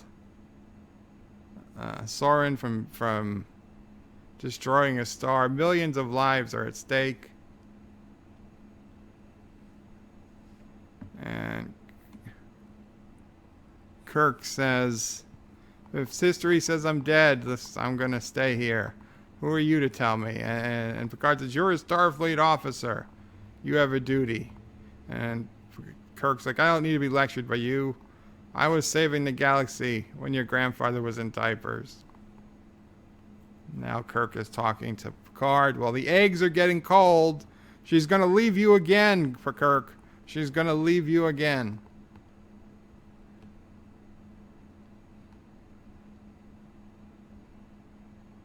He's not going to screw things up this time.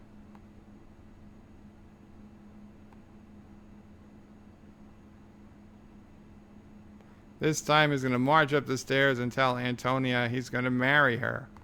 He wants to marry her. It's going to be different. And Picard, of course, helps himself along and goes into the bedroom where Antonia could have been completely naked doing God knows what. But nope, he opens the door and he's in a stable. And we all know how big of a horse person Picard was from that one TNG episode. And Picard's like, this doesn't look like a bedroom. Kirk's like, no, it's not. It's better. So this is his uncle's barn in Idaho.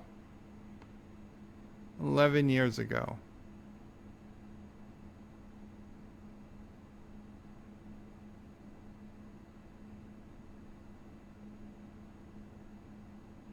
And Kirk's like, if he's right, this is the day he met Antonia. He can start all over again. Do things right.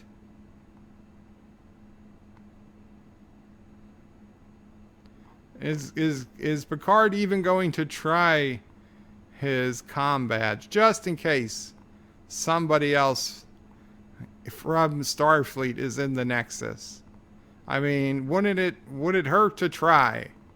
I mean, we don't know how the Nexus works, but just conceivably, maybe there's somebody else with a comm badge already in the Nexus who wants to help. I don't think you've missed any sons of bitches from me. Actually, Josh Street, you did miss one when I was putting out the new lyrics for the 12 Birds of Christmas song. Or the 12 Days of Bird song.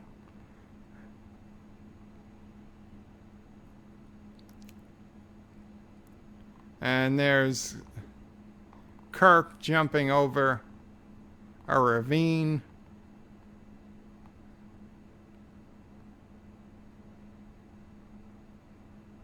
And he goes back and he jumps over the ravine again.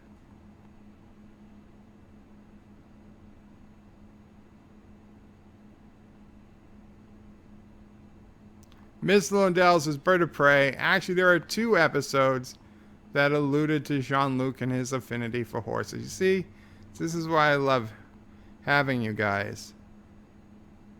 And so Kirk says he must have jumped that 50 times. Scared the hell out of him every time. Except this time, because it isn't real. And there's Antonia on her horse. And he says she isn't real either, is she? She better go touch her. Maybe she feels real. So then Kirk does this horse going around Picard, which from what I read at the time was supposedly some old horse thing that signifies passing the torch or something. So now it's like saying he's giving Picard permission to continue on with Star Trek without him. He asks Picard if he's close to retirement. Does he look that old? He does, but...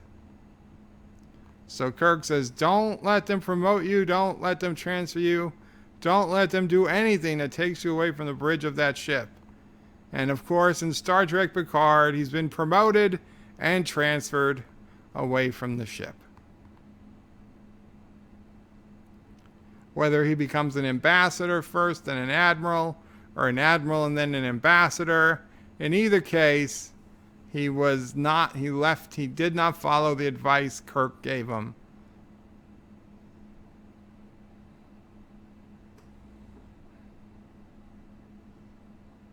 So Kirk's happy that the odds are against him and the outlook is grim, and he says if Spock was here, he'd say that he was acting irrational. But he says it sounds like fun.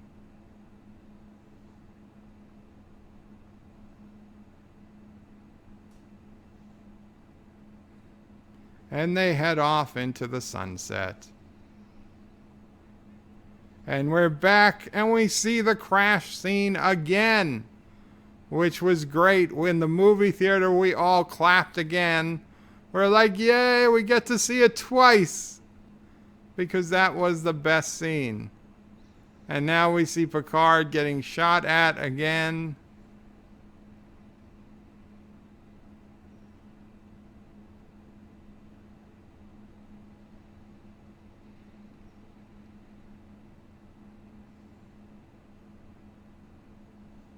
And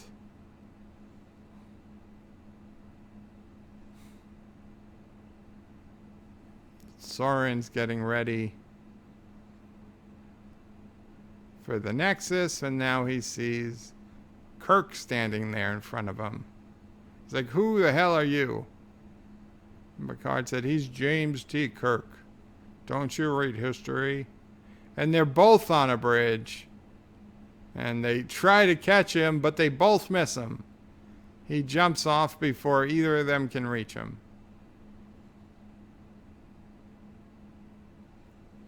So Picard tasks Kirk with finding him, while Picard's going to go and try to disarm the missile.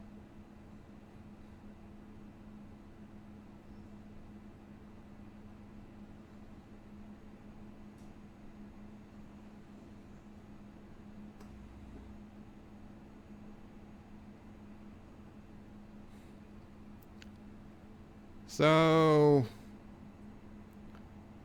this is just boring at this point. Soren catches up to Kirk. He says, I am familiar with history. If I'm not mistaken, you're dead. And then Picard jumps in from behind. And between the two of them, they can't get the gun away from Soren. Soren pushes Picard down a cliff.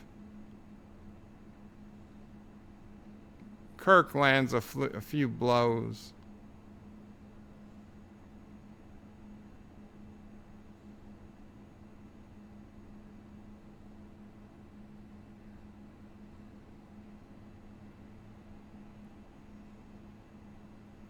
Yosef says, bridge on the captain, Berta Prey. Yes. Ms. Lindell, Berta Prey, does Kirk's death fulfill the prophecy in Star Trek V that he knew he'd always die alone? Certainly not, Miss Lindell. See, this is another reason why Star Trek V basically isn't canon. They do everything they could to prevent it from being canon. So apparently Soren cloaked the missile. But just because it's cloaked doesn't mean it's not there. Okay, you can still go there and shoot at it, even though it's cloaked.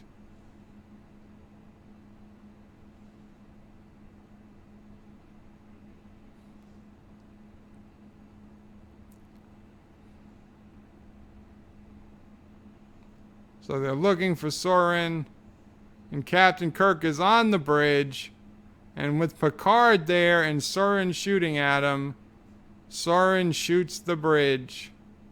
And Kirk is hanging on for dear life.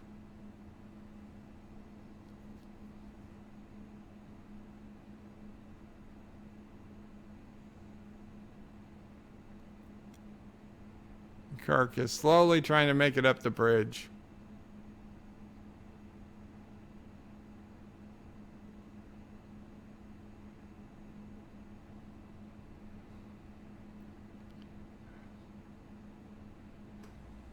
See, he's not alone. There is nothing more opposite than claiming to be alone.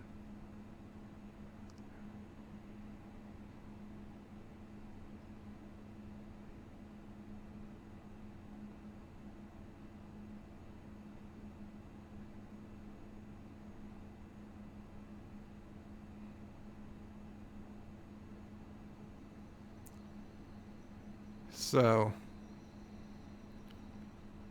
Kirk says he'll go for the launch thing, and Picard's gonna go for something else. And Picard says, "Good luck, Captain," and Kirk says, "Call me Jim."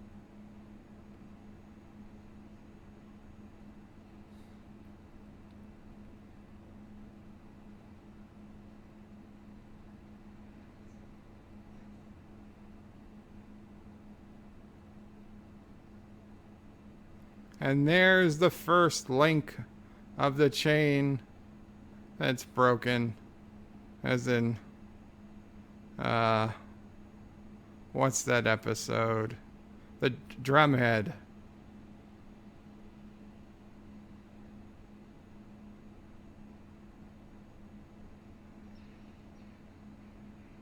Oh, I guess Drumhead was about forging a chain, not breaking a chain. Never mind.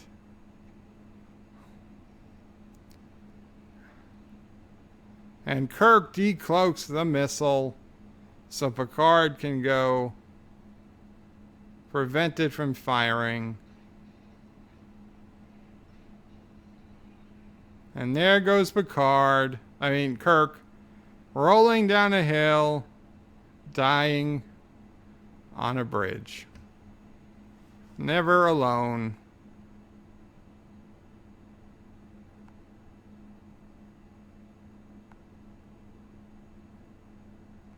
So Soren is yelling at Picard. Yeah, let him shoot. You're gonna blow up your own missile. Why are you even moving? You should have just stood there, Picard. Let him shoot.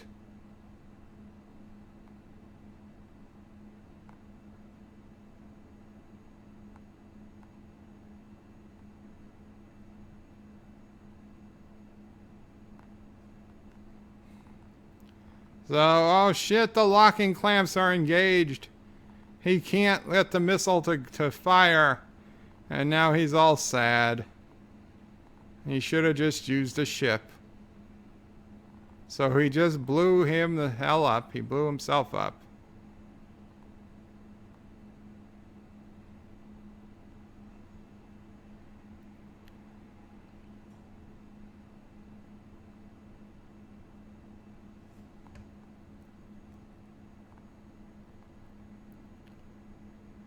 Sci-Fi Nation says Bird of Prey might be closer to 6 or 7.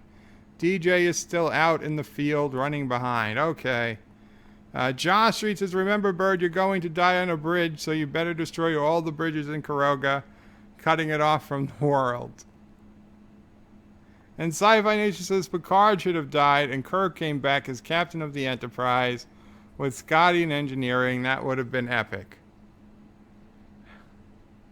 Maybe in an alternate universe that happens.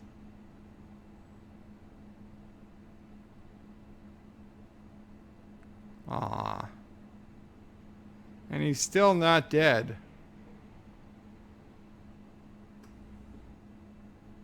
Kirk's asking if he made a difference. And Picard confirming that they did. And he says thank you.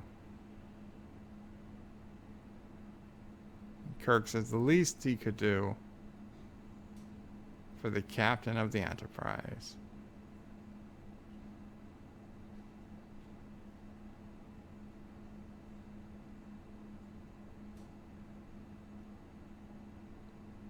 And he says it was fun.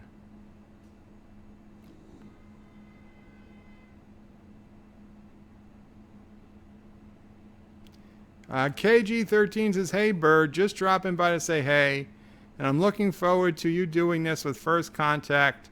Take it easy, brother. Take care, KG13. Yeah. So next Saturday, all things go well, we'll be doing First Contact. I'm going to try to start it about 2 p.m., but obviously that's open to change. But 2 p.m. seems to be 2 p.m. Eastern. I think is probably the good time to start it. It was what I tried to start today. Anti-Tracker's in the house as Kirk died on the bridge. Facepalm. He kind of died under the bridge. And Picard doesn't even bury him. He just puts rocks on top of the body. That's not even a proper burial. Animals can dig that up. Richie Poole says anti-trigger has been lurking. Josh says anti-trigger, that is Bird, not Kirk. And Sci-Fi Ninja Bird of Prey and George Takei takes Oh My and made it his own. That's true. Anti-trigger says soon the wolves will come to eat Kirk. So Picard is back. Well, he's not back. There's a shuttlecraft coming for him. Captain's log. 3 Starfleet vessels have come to beam up the Enterprise survivors. The casualties are light, but the Enterprise itself cannot be salvaged. So Data's saying that he's decided not to remove the emotion chip.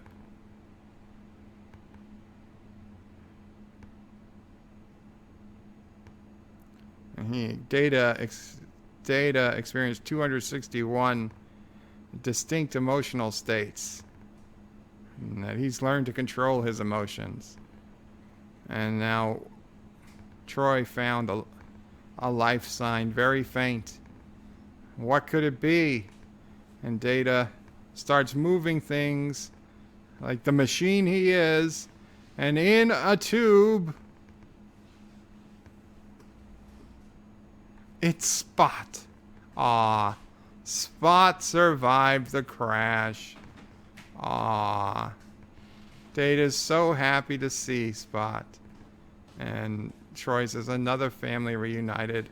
And Data's crying. He's crying tears of joy. He's uncertain. I'm happy to see Spot. And I'm crying. Maybe there's soot in the air, Data. Data's got soot in his eyes.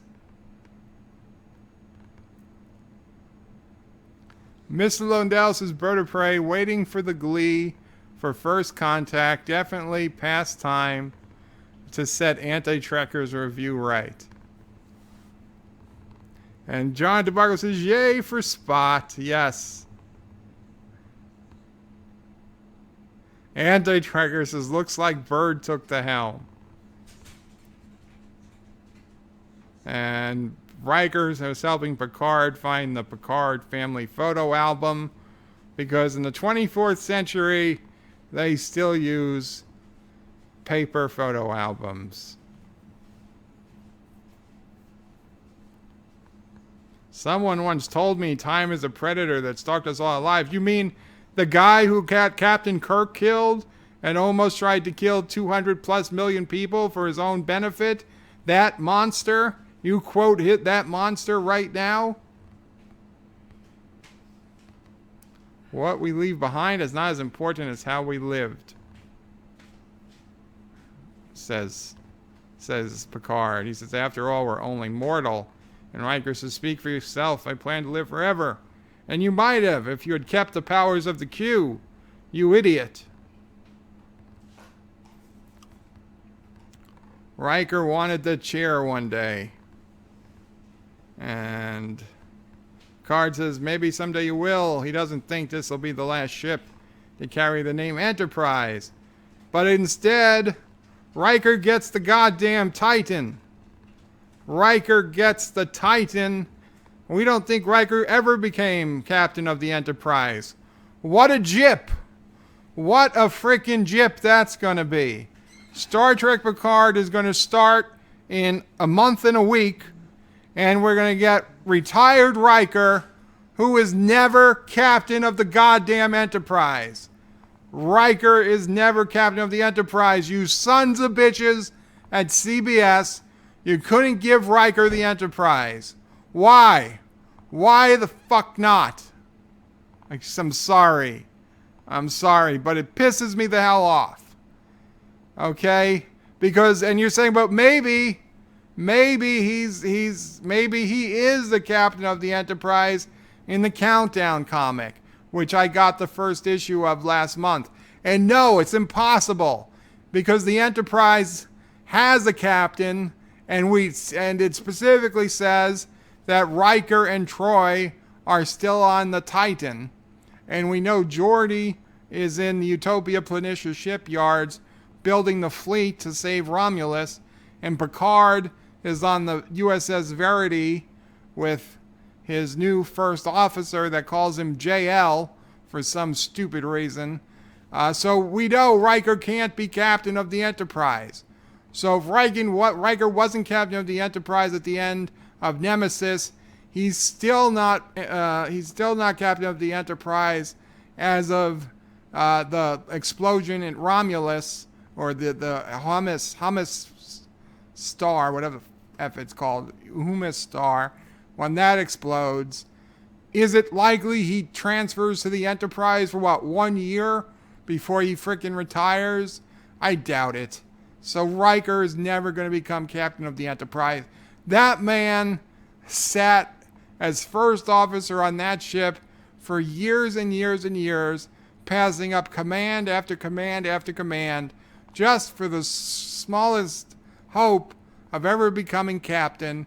And the closest that ever happens was a battlefield commission when Picard got taken by the Borg. And then what did they do? Did they revoke that commission? Did he have to give it up to be returned as a first officer when they got Picard out from the Borg? Fuckers. Poor Riker. Poor Riker. Also, that's right, in All Good Things, in the alternate future of All Good Things, Admiral Riker did have the Enterprise. The All Good Things alternate future, Admiral Riker got to choose his ship. When you're an admiral, you get to choose your ship, and he chose the Enterprise, though it was the Enterprise D.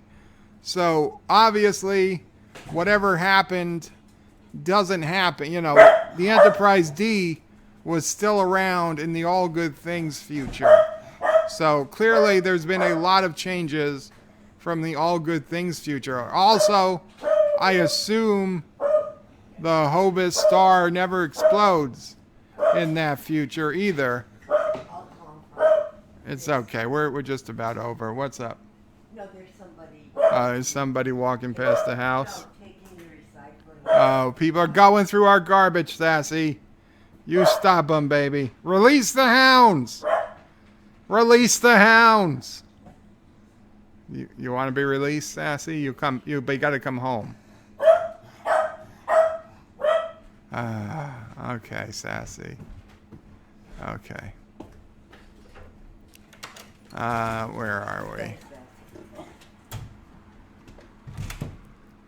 Sci-Fi Nation says Picard should have died and Kirk came back as captain. I read that one. Shromore says Bird of Prey. As Kirk dies, the ghosts of 1,000 red shirts cheer as their needless deaths are avenged.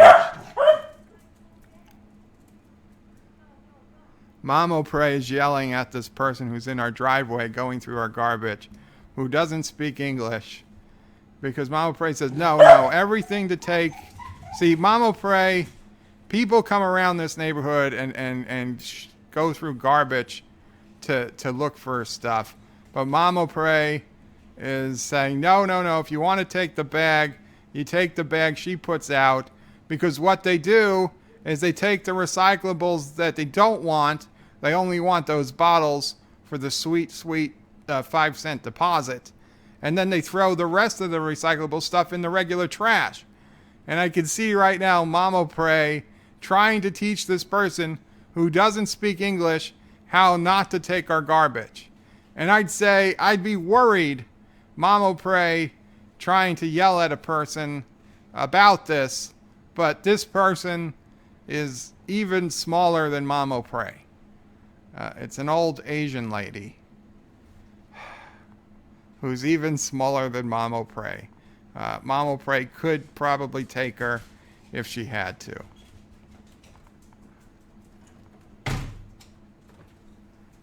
You get that out of your system, Mamo Prey? Mr. Lundell says, Bird of Prey, waiting with glee for first contact. Definitely pastime to set Antarctic review right. I think I read that one. And Sci-Fi Nation says, only in all good things, but that's none of my business. That's right. That's right. And Richie Poole says, bird rant. Sci-Fi, oh, you're going back out. We're going for round 2. Mamo Prey is going for round 2. Actually, Mamo Prey is being exceptionally nice and bringing this person a separate bag for them. So Mamo Prey is throwing them a bag, and it just says, leave the goddamn blue bags. Use those bags if you want to take the shit out. Because they put the recyclables in the regular trash, and then we could get fined. Because New York City has nothing better to do than to go through your garbage and fine you if you put recyclables in with the regular trash. So, You want? Yeah, come are here. you ready for mine? Yeah, come here. Let's hear your side. I was giving them the blow by blow as I saw it. All right. Okay. Hi, everyone. Okay. Okay, she's showing me the blue bag. All right. Yes. Here we have 5-cent deposit on all water, soda, I don't know what else, but then we have plastic recyclables that don't have deposits.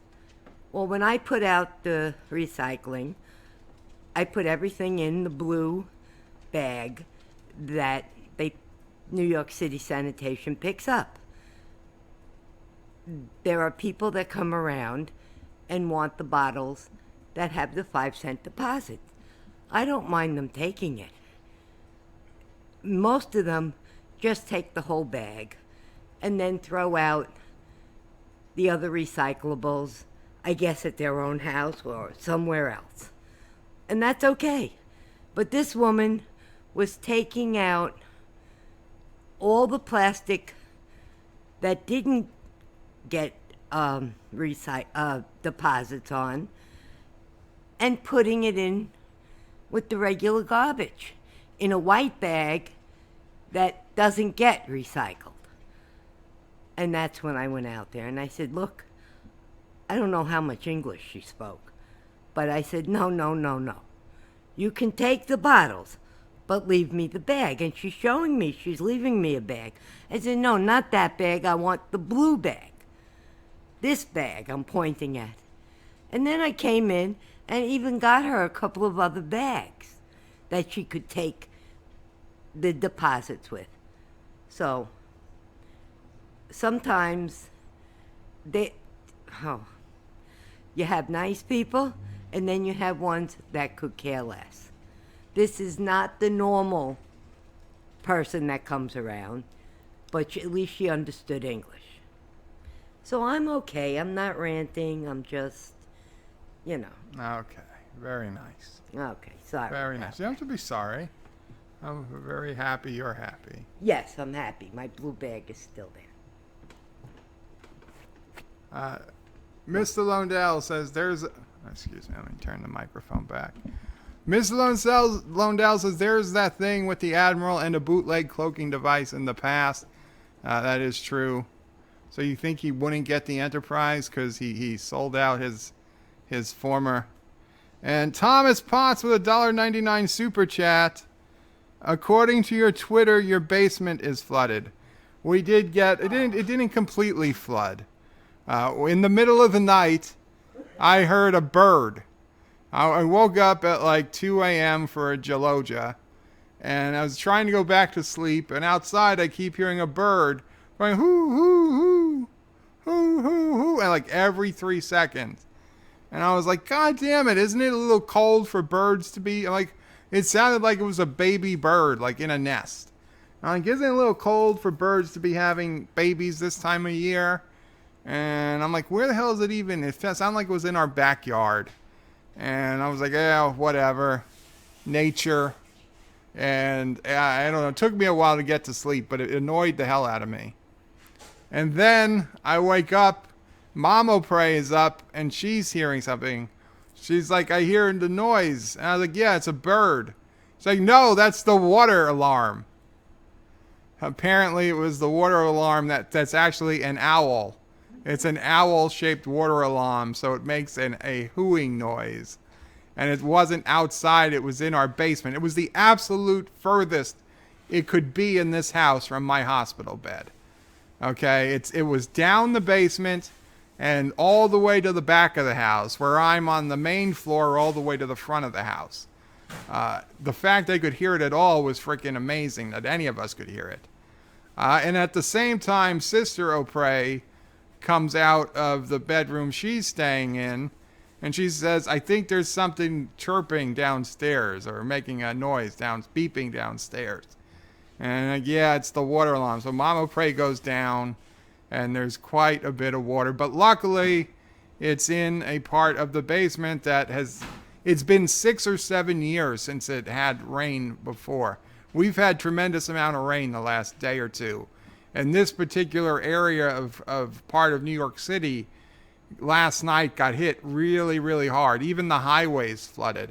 Highways that don't usually flood were flooded this morning and closed. Yeah, we're not in a flood zone at all. This was just water that came from rain, not water that came from the ocean. So there were highways that had to be closed, and these highways never close for flooding. And a ton of people on Facebook were waking up complaining that their basements got water in them. It happens. It happens once every 5 to 10 years that you get a rain so bad that it comes in the basements. But after last time, we didn't put any we didn't put any carpet back.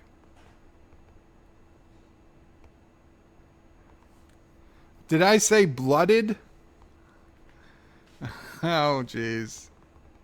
Anti-tracker texted me. Said, you said blooded, not flooded. Thomas was joking about dead bodies in your basement. Did I say blooded on Twitter? I might have. I was up early, like I said. I was up early. But yeah, so it did flood.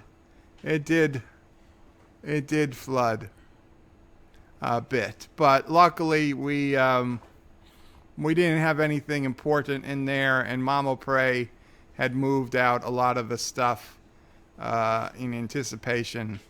Sis O'Prey might have to put a bed down there at some point. Mrs. Sci-Fi Nation, I'm with you, Bert O'Prey. Riker was the shit.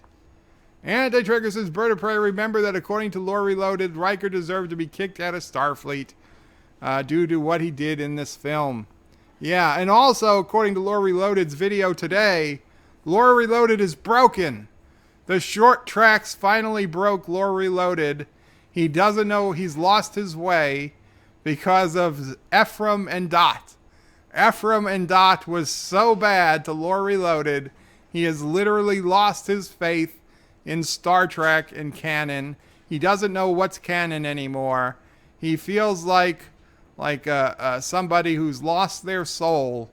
And I had to tell him, like, Lore, canon's been dead since Star Trek Discovery came out. But Lore wanted to claim Star Trek Discovery was canon, and he wanted to cling to it. But this was the straw that broke Lore Reloaded's back.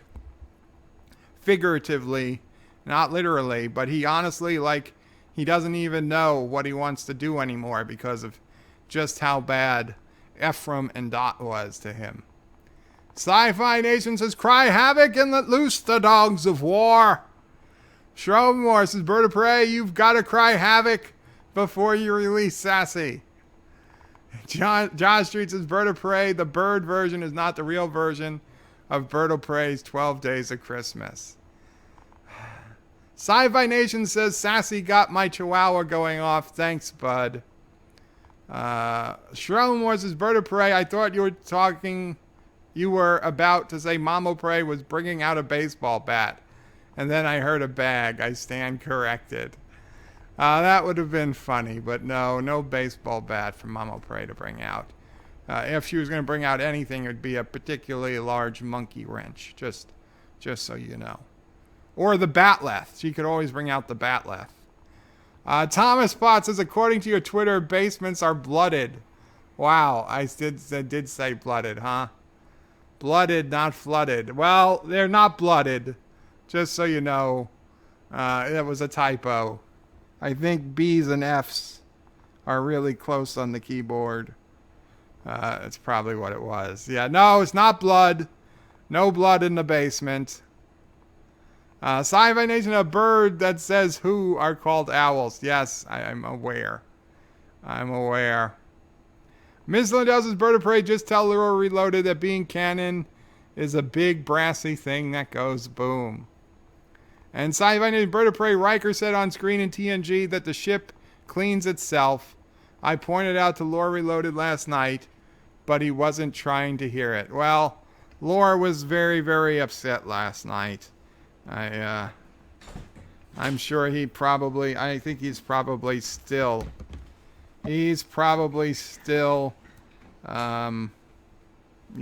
having some trouble processing things. Because listen, it's a big life-changing moment when you realize that CBS, that the IP holder cannot be trusted to be the keeper of canon, and that it is indeed the public.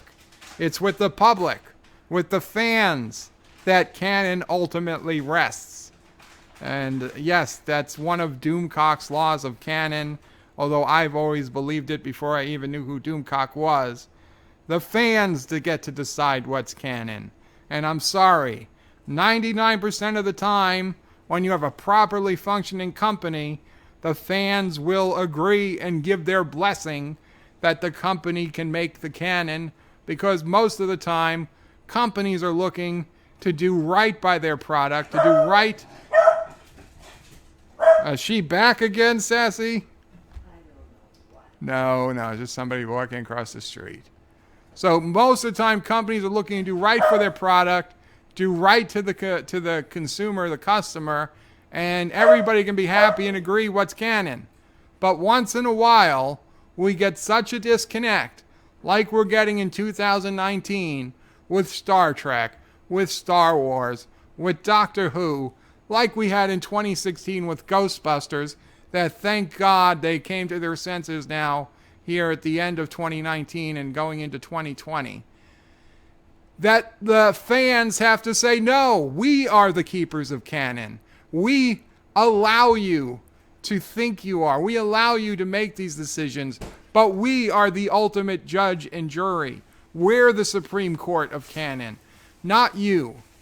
And we have to just stick together when we see an egregious violation of canon.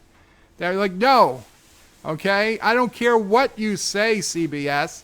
Spock did not have an adopted sister named Michael Burnham. It didn't happen. There is no such thing as the mycelial network. There is no such thing as Spore Drive. Section 31 was not Starfleet Black Ops that wore black badges. This shit simply did not happen. Harry Mudd was not a psychopath who was killing people indiscriminately. That doesn't happen. There are no frickin' space whales on an endangered species list. That doesn't happen. None of this shit happens. There's no Klingon time crystals. There's no Red Angel suits. Okay? Sarek can't frickin' do Vulcan Skype. There weren't holograms on Starfleet ships in the early 23rd century. The Shinzu never existed. Okay? None of this shit ever happened. I don't care that CBS decided to pay some idiots to write it. I don't care they spent millions of dollars making it and producing it and putting it on their shitty network that it's not even a real network. They stream it. F you. It doesn't effing count. We say what counts. That doesn't count.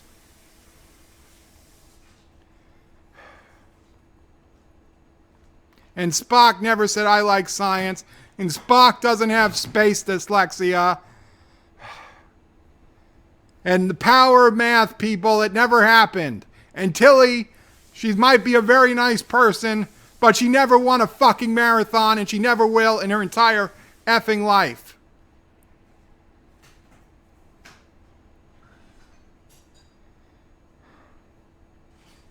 And nobody knew what the hell the mirror universe was before Kirk got to it. Kirk and Uhura and whoever hell else was with him, I forget offhand, Scotty. They were the first ones in the mirror universe. And Starfleet didn't order a bunch of people to never talk about things and that's the way that it was going to be. They're just going to order people. There was no sphere with 10,000 years of information. There was no control AI. There was no AI before the M5 computer that was more powerful than anything they've ever seen. There were no cyborg people. Okay, there were no cyborg people in Starfleet. You can't tell me that you can give that chick a cyborg body, but poor Captain Pike has to be bound in a chair where he can't even talk. He can only say yes or no. No, that's not congruent. That doesn't fit together. None of this is real. None of this is Star Trek. It hasn't been since 2017.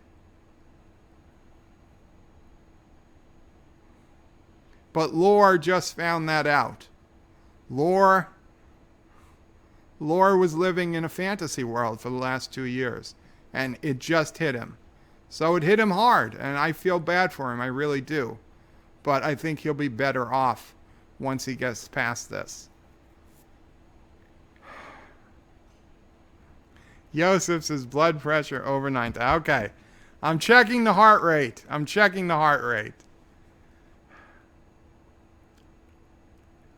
Maybe Lauren Bird can share a cell in the loony bin.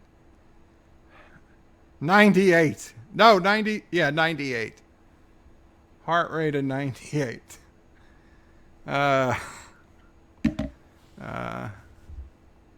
Cinnabon Bunny, Tilly ate a marathon champion and gained its power. You know, I did think for a little bit that maybe the fact that the mushroom was in her, it gave her super athletic power, but they never did anything to confirm that. Josh Street says time to get Bird into a padded room with Enderman. Richie Poole says all great points, Bird. Thank you. Josh Street says Bird's heart rate sounds like a night Frank and Freddie Gope got married. Wow. And John DeMarco says, don't mince words, Bird. Tell us what you really think. Sci-Fi Nation, Bird of Prey, great stream as always, bud. Live long and alpaca, everyone. Keep an eye out for DJ Odyssey stream tonight. Yes, DJ Odyssey and Sci-Fi Nation are going to be streaming possibly in a couple hours, possibly sooner. Check it out. Shromore says, oh dear God, Bird of Prey. I think we all want to see that. Mamo Prey wielding a batleth versus Asian garbage thief. Wow. Joshy, Bird of Prey, so Mamo Prey is going to throw you at them. Mamo Prey must be stronger than she looks. Yeah. Anyway, guys, we're going to call it a night here. Thank you so much. Sorry about the rant. If it was too much words for you, for your fragile ears, I apologize. Live long and alpaca, everyone. Please remember to like, comment, and share. Remember that this stream will be taken down, but you can always find it on the Bird of Prey 5 channel in the live and unlisted playlists. That's where it will be. Next week, First Contact. Hopefully I'll have a better working laptop by then. Qapla, everyone. Don't apologize to John DeMarco. Thank you, John. Hector says, Qapla pajaracos. Qapla, Hector. Qapla. Live long and prosper, Richie Poole. Take care, all.